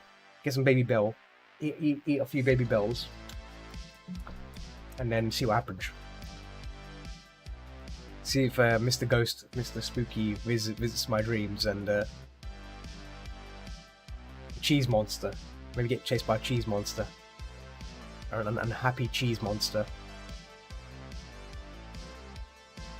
That'll be the spook.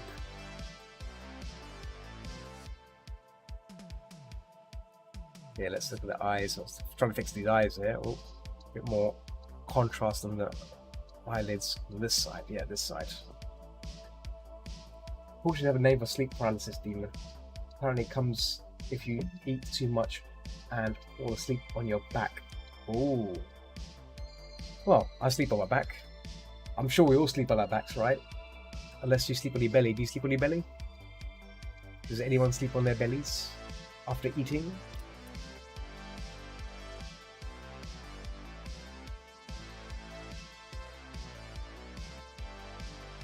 Isideria, okay. Ooh.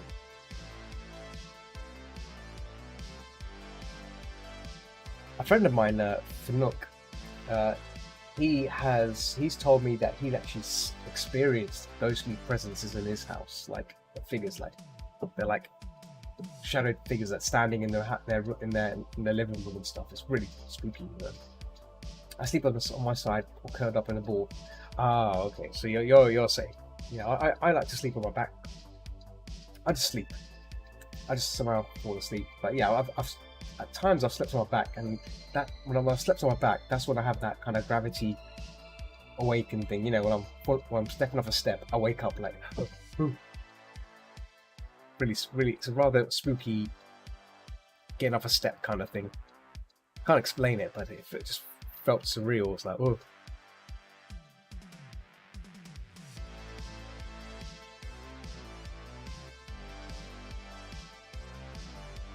Very spooky.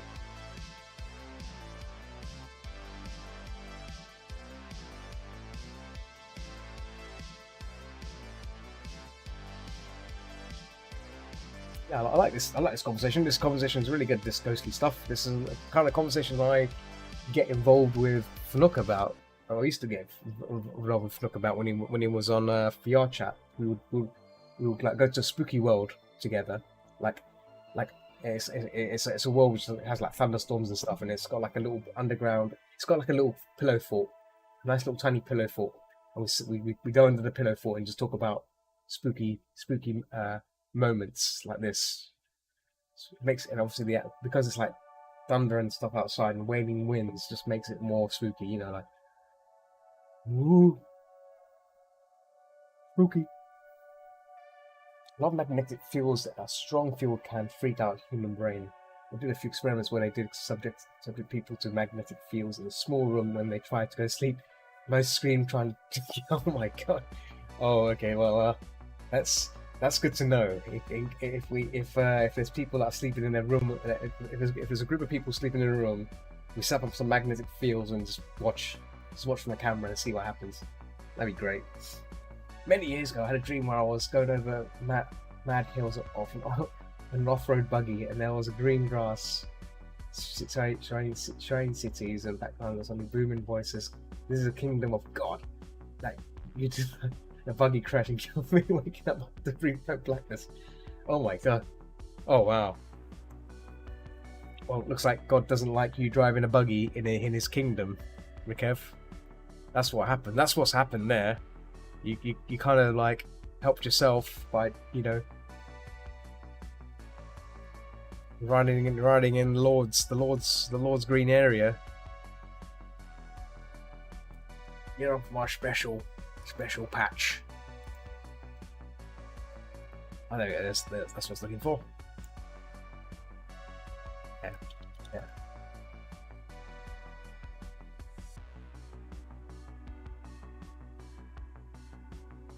Yes. Yeah.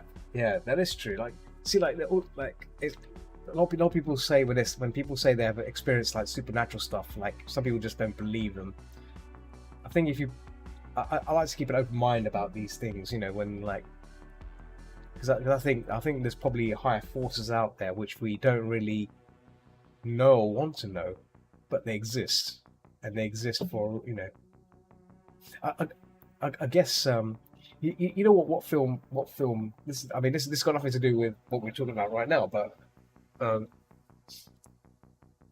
kind of reminds me of Prince of Darkness by John Carpenter. If you've not seen that film, it's a scientific take on horror, supernatural with a scientific level. I thought it was fantastic, but it was a film that didn't get much favor from critics, but I thought it was a fantastic film, and I think to this day it's a very good film, and it goes on a scientific level of horror, which is great, instead of religious and all that stuff. There's a decrepit building I always dream about, and I actually found a picture of it when I was surfing board one day. No idea where it is though. Oh, finding decrepit houses is nice. Ooh. Filming it there is good. I feel like there's many. I mean, I've read that one before already. I might have watched that film. Love John Carpenter. Well, you see, if you wanted to, on VR chat, you can now watch films on VR chat. That's what I've been doing. I've been going on there and obviously in desktop mode and just position my screen so it's facing the cinemas, because there's a lot of cinema worlds there, Mog, and you can pretty much like sync up. Everyone can sync and watch the same film together. It's great. I've been doing that on Saturday nights, just going on there and watching horror films, just to sit back. So I put the screen on there. I'll sit back and start watching the film and have some. And then have a bit of a snack as well. A little snack whilst watching the film. Oh yeah. We can find you a decent avatar, Tiger. Every civilization ever from the beginning has reported some kind of supernatural phenomenon. Yes. Even 99% of what has been reported were fake. There's always that 1% that isn't. Yes. I think I agree with that. I'm gonna have to.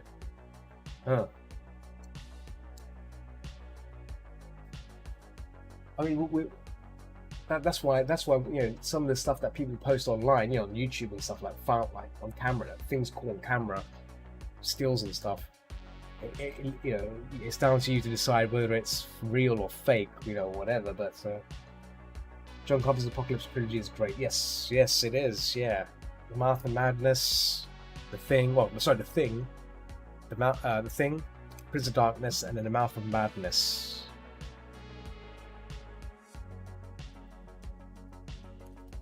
You know Sutter Kane? Do you know Sutter Kane? Ignis, do you know Sutter Kane? No? You don't know? You should go read him. Go read him. Sutter Kane.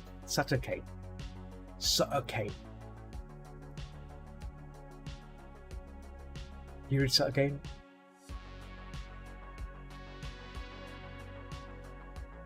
What a good film. Never seen anything myself, but my parents have. They are. Yeah, so there you go. If your parents know it, then you know it's legit spook.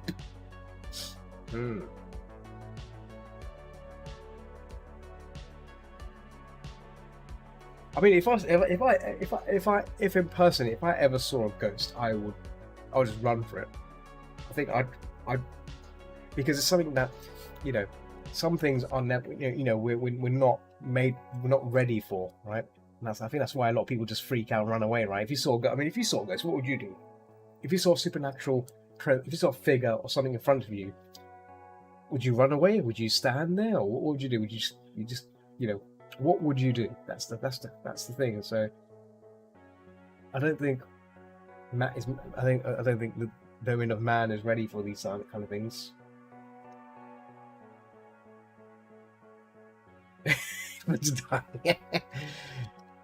What, like in Phasmophobia, you just be found with your head partially through the wall, yeah, with your butt hanging out, your body like kind of like ragdolled after strangling yourself, after seeing something spooky. Yeah, is that what's gonna happen, Mog? That's what happens in Phasma, right? If you see a ghost, if the ghost gets you, you can't just go into a ragdoll state, and your body just ends up in a rather strange position, right? Yeah.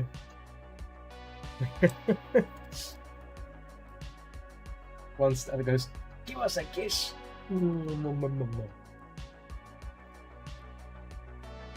Oh, ghosts.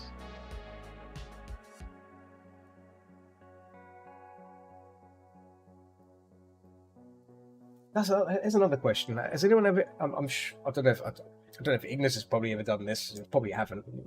Has anyone ever used or use those Ouija boards? Are those real, or are they considered to be fake? That's another common device that some of these ghosty people and whatever people use, right? They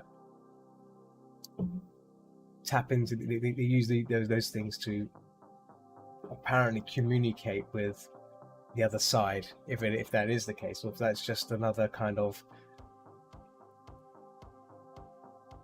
Remind to tell you about my midnight on-call visit to a mental hospital sometime. It's a long story, but hilarious. Okay, yeah.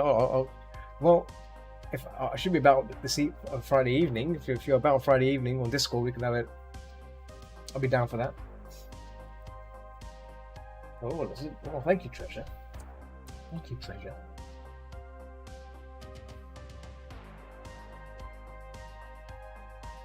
Yeah. Ghostly experiences by Morgan.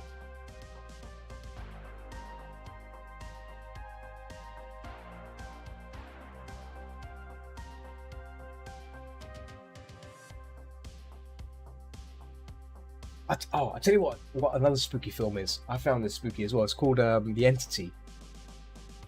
It's apparently based on a true story where a woman got raped by a paranormal thing, but the film, the build up to it is spooky. It's very spooky. It's really good. I remember one time my friend were visiting. We went outside, and I went inside to get something from my upstairs room, and before I went up the stairs, I see my 2-year-old nephew go into my room, so I yelled at him to get out. When he didn't, I went upstairs to get him, and he was nowhere to be found. My sister started yelling at me, asking why I was yelling at the stairs, and he came. Oh, okay, that's that, yes, things like that. Yeah, that is yeah, things like that. Starts to question what the hell's going on, right? That's when you start freaking out. Yikes! Did you tell them what you saw? What did they say? What did they? I'm sure they didn't believe you. They probably just thought you're not. You got a bit mad, right? You got a bit mad, got a bit senile, getting a bit old. You're getting a bit old. Uncle Ignis. Uncle Ignis is getting old. He's got a bit senile. You better have a sit down. You've been seeing things. I'm not sure about Ouija boards. I'm quite curious down the bit. Yeah, exactly. This is the thing. You can probably those things are readily available, apparently. But from what I'm looking at places, but yeah, I don't know if those things actually are real or not. But I'm surprised they just give away like that. They knew. They knew I saw something, but I yelled at them for to get out of my room. So my nephews. So I knew they'd seen something. Okay.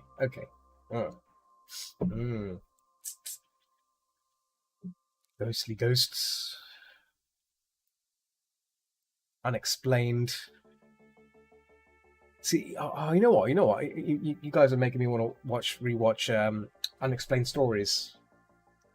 Like when people just there's cases which have never been solved, because people have disappeared out of thin air or whatever.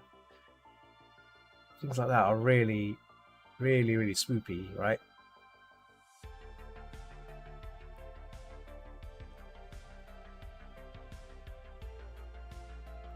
Because I think that's where it's like, it's interesting, isn't it? Like not knowing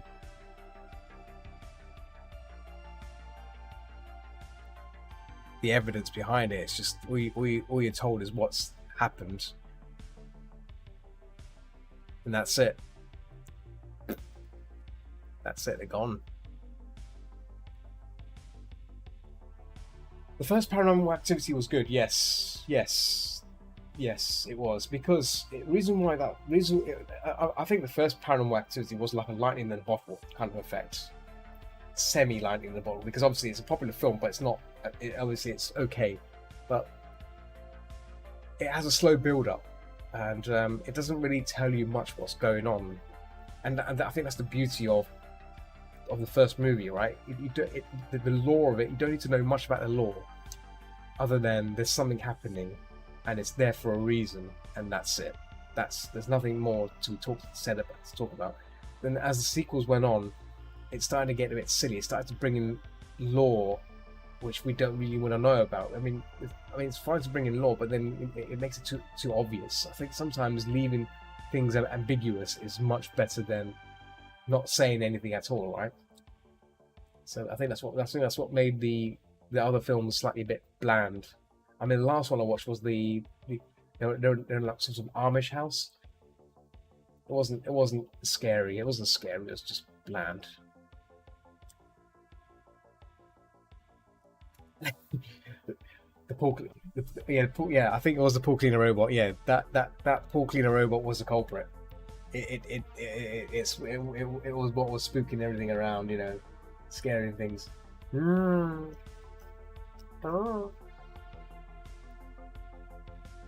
Oh, you know what? One film I need to watch again. I've not watched it in a long time, right? It's called Chopping Mall. Chopping Mall. And as the name implies, so it's a shopping mall it's protected by robot security. Robot security. This is an 80s film, right? And you know what's going to happen, right? If you have robots that are protecting a mall at night, you know what's going to happen, right? They go a bit loco. They go a bit loco. And some teens think it's a good idea to break into a mall to do a little bit of fun, Big mistake. Chopping Mall, and it's great. It's got some funny moments in it. I don't know if Ignis has seen that.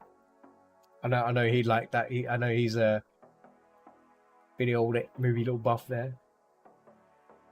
Oh, Maximum Overdrive, yes. Emilio Estevez, yes. That's a good film as well, yes. That's a good film of machines. Oh, another nice film, and it's I thought it's a great classic. I wouldn't say it's a classic. I say it's a classic for the 90s. It's called Class of 1999. So the premise is America has gone into like chaos, right? Chaos in the future, right? In the year 1999, of course, and like gangs have taken over states, certain parts of the states. So obviously the only place that was, yes, the cyborg teachers, yes, cyborg teachers. It's like a poor man's Terminator film, but it's a fantastic film for the 80s. It's just great. It's great. I think it was an 80s film, but man, it was good. Yeah. It's good.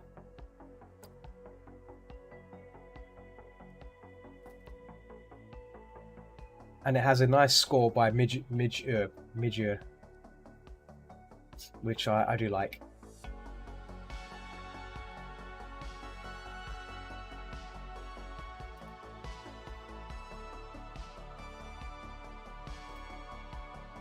Favorite tragic bad film is dubbed version of RoboCop. There's a dubbed version of RoboCop. What? That's a. Tell me more.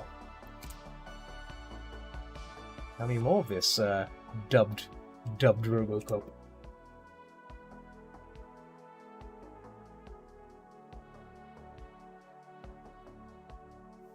Oh, you have to leave. Okay, okay. Ignis, you got work, have you? Work, work, work. It replaces swearing with not swearing. Oh, no, oh well. Gonna have swearing. It's an 18 film. Gonna have swearing, right? Oh, 4 a.m. Yeah.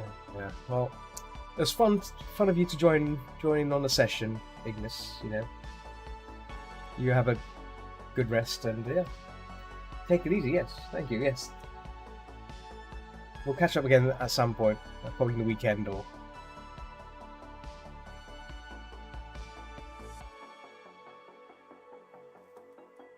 Yeah, dubbed version of RoboCop. I mean, I don't know if you watched the remake Mog. That was bloody awful. Bloody. I mean, it's the special effects are fine, but it just wasn't. It wasn't violent. Like it doesn't. You know, it just shows the world in this kind of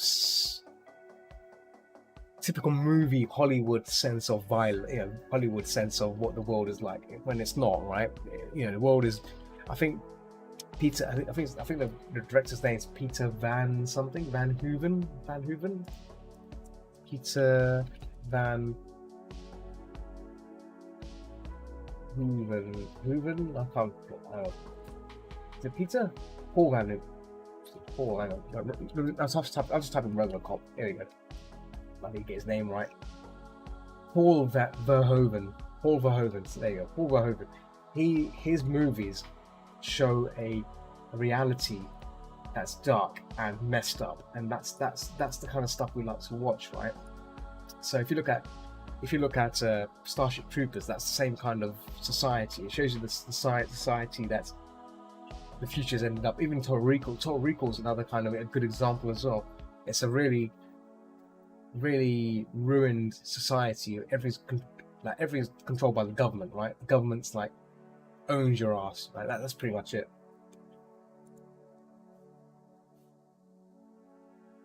Oh, really? I'm not. I need to see his commentary stuff. I never actually watched the commentary versions of his films. Damn. Okay, so that's something to keep a mind on. But yeah, like his take on society is interesting, right? It makes the world a bit more unpleasant, but that's great. You know, that's the whole point of it, right? It's a future that could happen.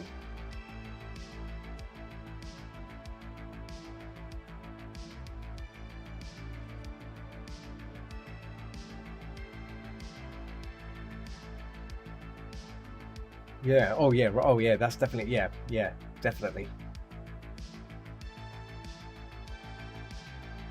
And corporal punishment in that film was pretty spot on, wasn't it? Like public execution live at 8 p.m. tonight. Would you like to know more? Would you like to know more? Yes, please. Yeah, I'd like to know more.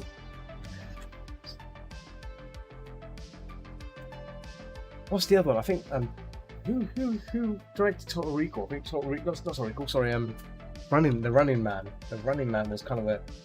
The Running Man also had a kind of dark sense of future as well. And that was done by Paul Michael Glaser. Okay, that's different. Yeah, Running Man was kind of another kind of the poor versus the rich, but also the government. Well, the government allowed blood sport of a militaristic sort of fashion. Yeah, no voting in the military. Yeah. Citizenship. Yeah.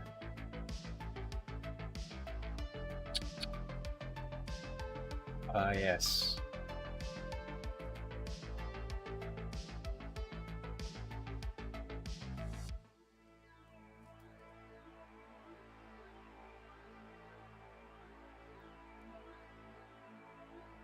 Yeah, it's a shame we didn't make any more films. I mean, I was tempted to watch Starship Troopers 2.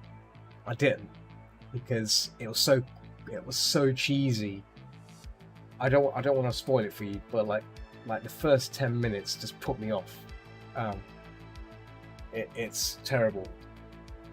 It's like someone that's trying to copy Paul, but in a bad way, a really bad way. Like a poor man's version of Paul, and yeah, it's just oh god, it was just it was awful. Yeah, 10 minutes was enough for me to like say, right, I'm done with this. I'm sorry. It's just a poor attempt at trying to copy the first film, but badly, and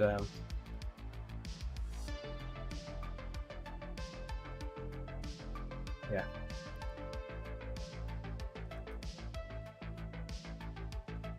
Thumbs sorted. Oh. Right, click the Russian again. Yeah, like Aliens. I think Aliens was the only good sequel, right?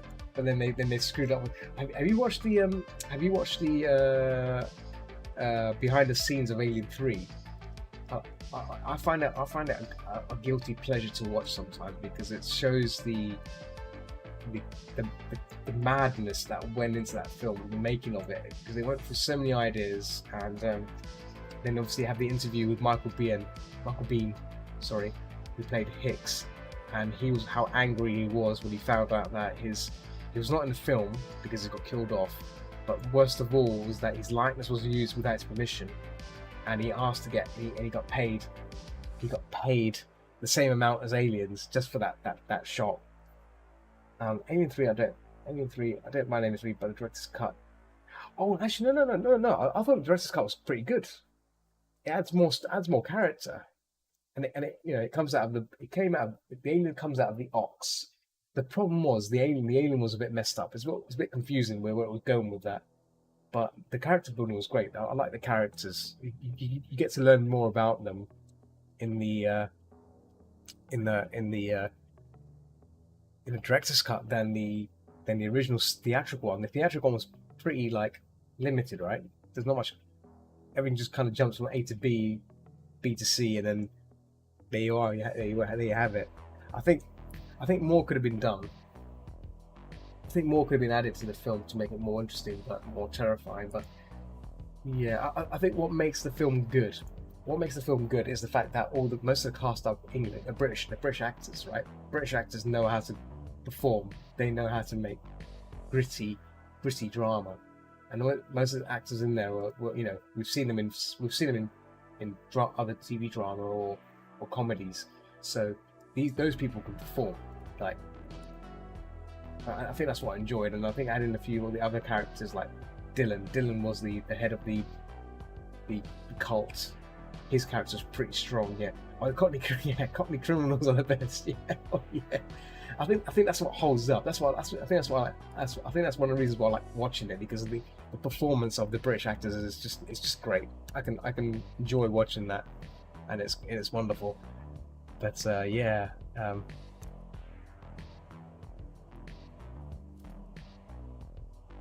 Oh, teeth there. There we go.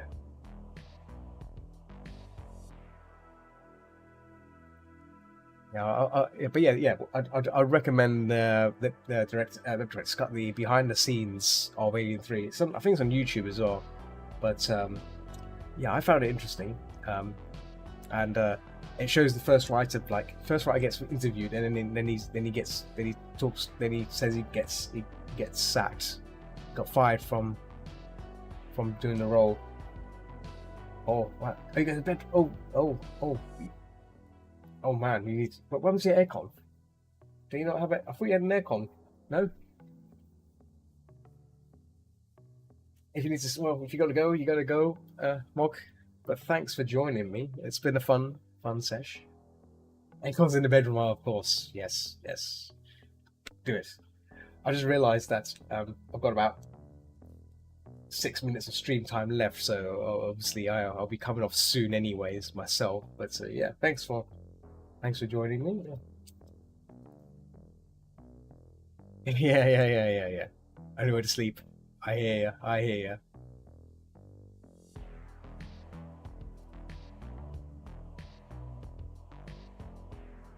Right, right. So yeah, I've got about 6 minutes of stream time left. But it'll stretch or spud stretch.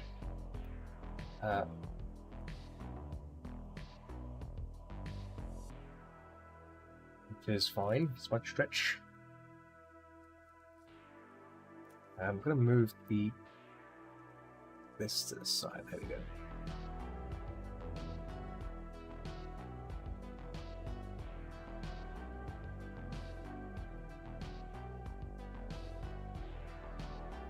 Nose needs to be fixed as well. Nose there. Nose bump.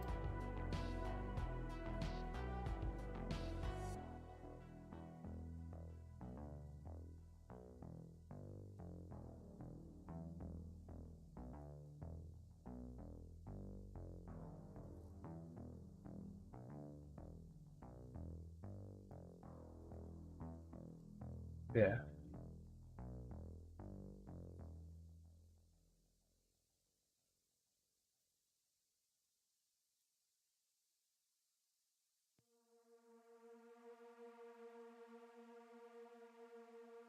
Zip stopped again. Oh, okay, zip stopped. Still running. I have to keep checking YouTube because obviously YouTube thinks if you're not playing any music, if you're not doing anything, it asks you if you're still there. If you're not there, then it pauses the video because it's saved bandwidth, which is pretty neat. But for streaming, it's not good because it means it's, you have to keep checking on it, otherwise it pauses it.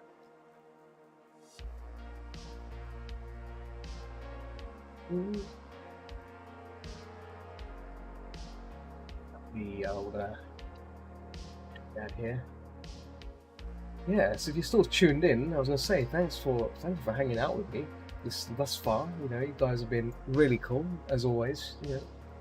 Conversations like this make me stream more. And I always will keep streaming, especially the art stuff. Sharing what I do, sharing what I enjoy.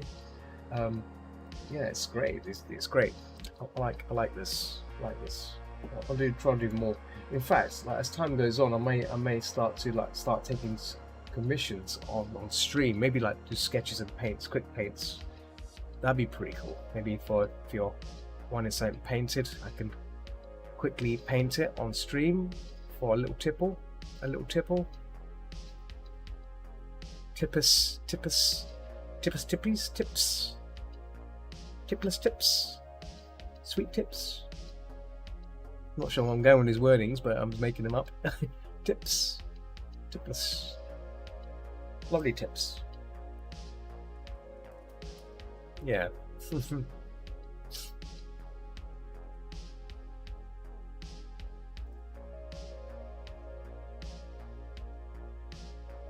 But where's this darkness coming from? Hang on. There's always a light. There's line work there. Hang on. I'll get rid of that. Oh, yeah. Just gonna clean this out here. Close that in. There you go. Just get rid of all this.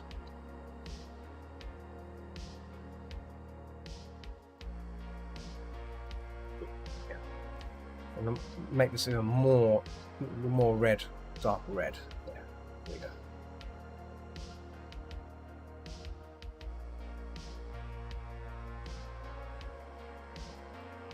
Oh.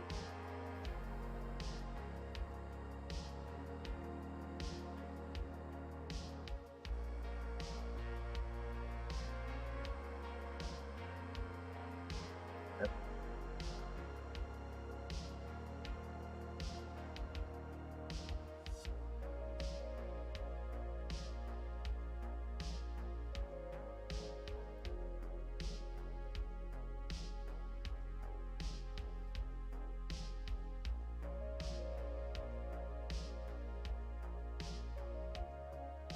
Okay.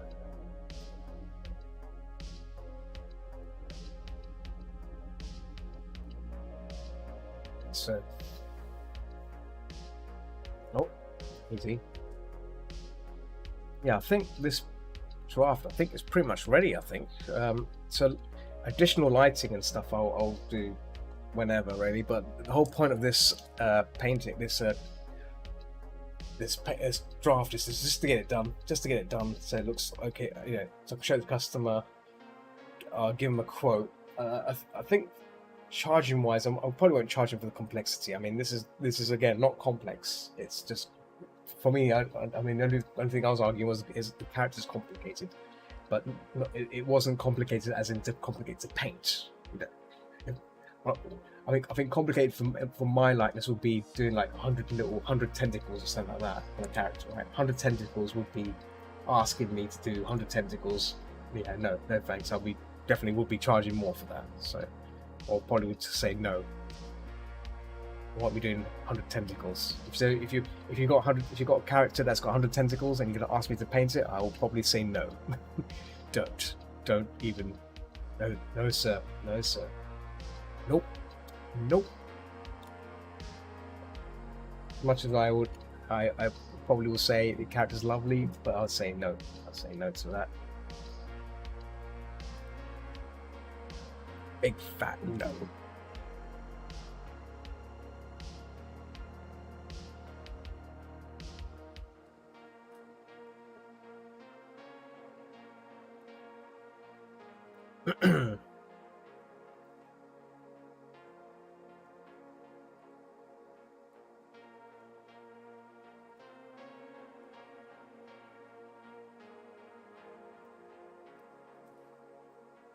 Yeah.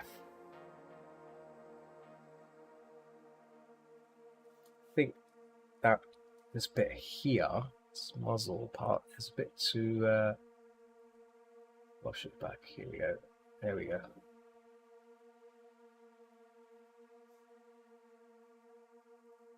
Oh, those are a separate layer, so I need to, again, this is not dark enough, so I need to really push.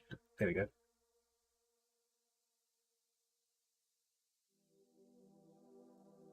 We've pushed a contrast out on these nose doodads, so really make it work here. And dark purple.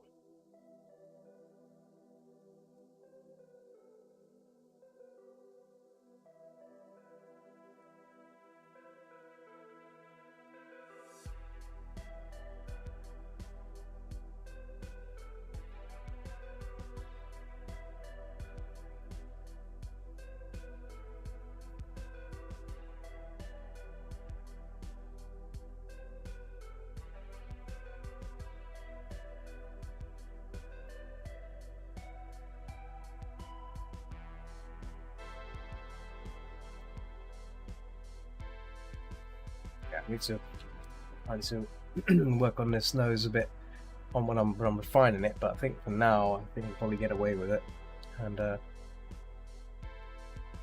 getting close to our time here. What is it? We've got for 2 hours, but how long have I been streaming for? Which will tell me 2 hours 32.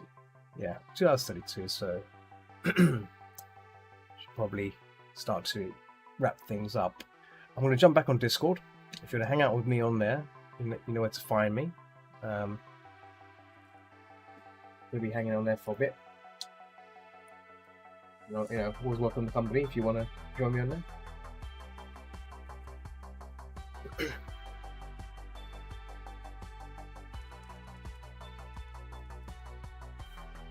My nose keeps itching every time I'm streaming it. My nose always goes into itchy mode. Not sure why it does that. So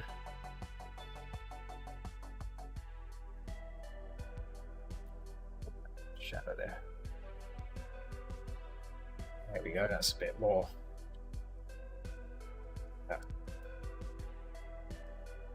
Yeah.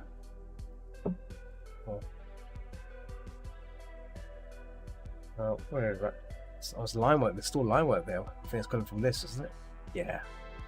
So that can probably go now. Wait. I'm just going to hide away the muzzle part area.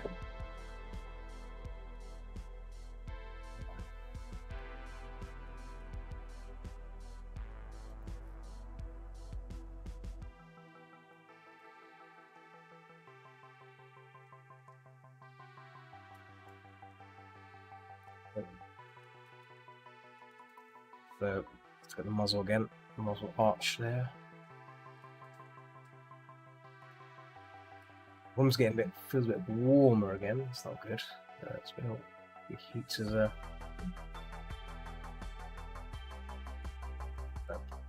a bit. There we go.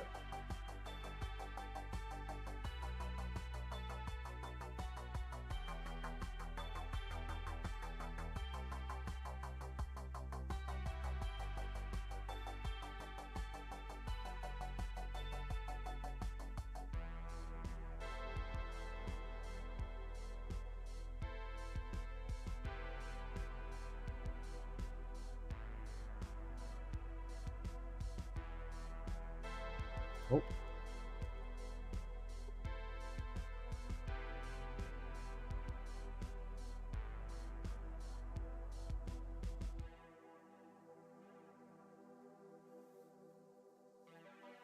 I mean, what I'll do when it comes to finalizing this further, I probably will start looking at lining up the eyes a bit more and stuff. I think the eyes are, yeah. Well, this one's slightly up, this one's slightly down, so I can probably uh, do a bit of select area and just shuffle it down, shift it down. I can shift things around, but for now, I think I'm happy with the way it looks. I mean, the whole point of this is just get the idea down before I start doing anything crazy. Right now, I think I'm spending too long on this as it is, but probably leave that up and then start.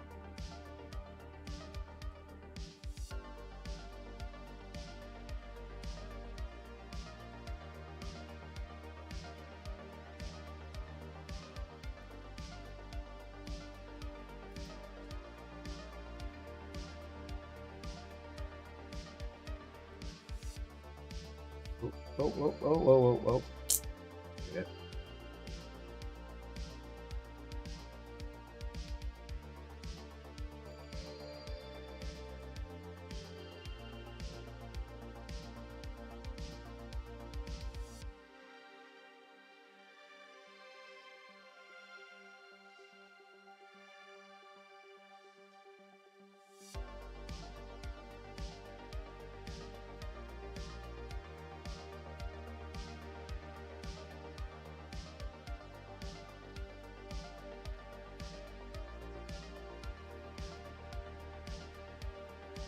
I think that the tooth as well, this will have to be fixed and redrawn as well. Oh, some pen the wrong layer as well. That's smart, isn't it? Hang on. Let's try it again.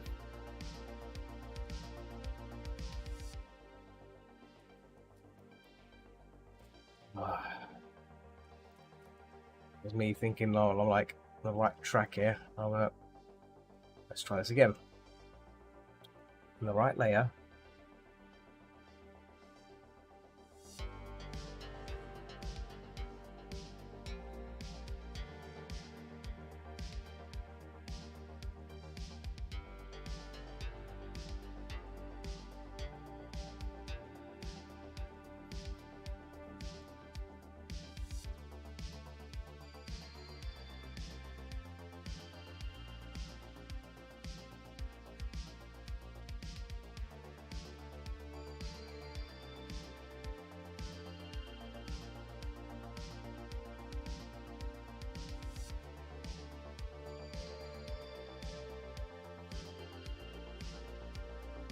Ugh.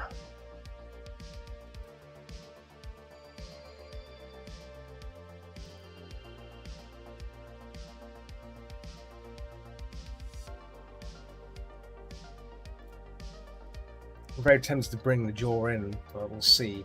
I might change it again, but maybe I can bring this like in. Oh.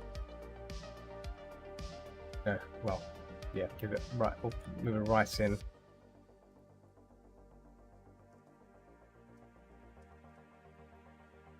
See, we shall see. How that.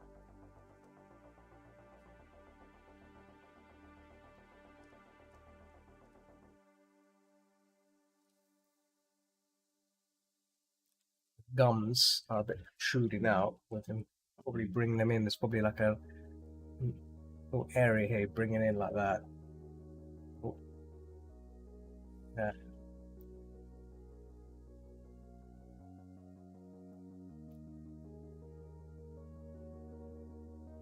So.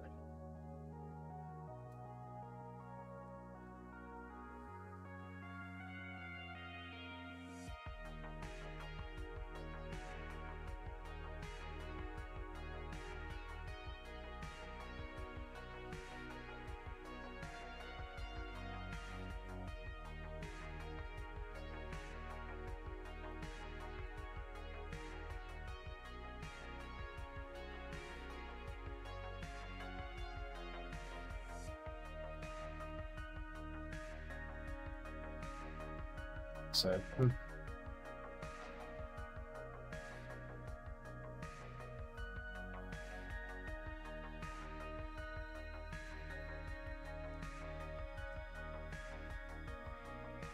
Oh, well,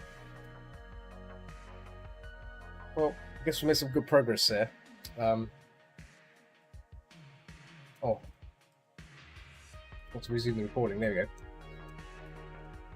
2 hours. I lost a few minutes there. That's fine. That's fine. Cool. 2 hours 41 minutes. I'm gonna call it time here. So yeah, I'll be back tomorrow with Black Mesa. We'll stop recording here. See how it looks. You'll see the recording first of all. HTTP. Well, this video stack is swelling up big time. I might have to delete this one after it's done. I think there's no point keeping the commission recordings. Once they're done, just delete it or just store it on cloud.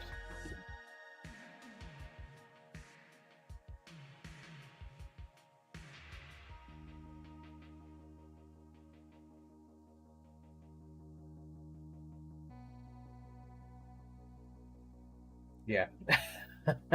I lost a bit of footage when I flipped it, but that's fine. Okay. It's all good. It's all good. Cool. Yeah. Looking very promising there. So yeah, I'll be back tomorrow. I didn't bring the Spud out today, sadly. It would be nice to see Mr. Spud's presence, but he'll be about tomorrow playing some Black Mesa. So be sure to join him and see how far he gets when he completes Black Mesa. So yeah, as always, keep watching the skies.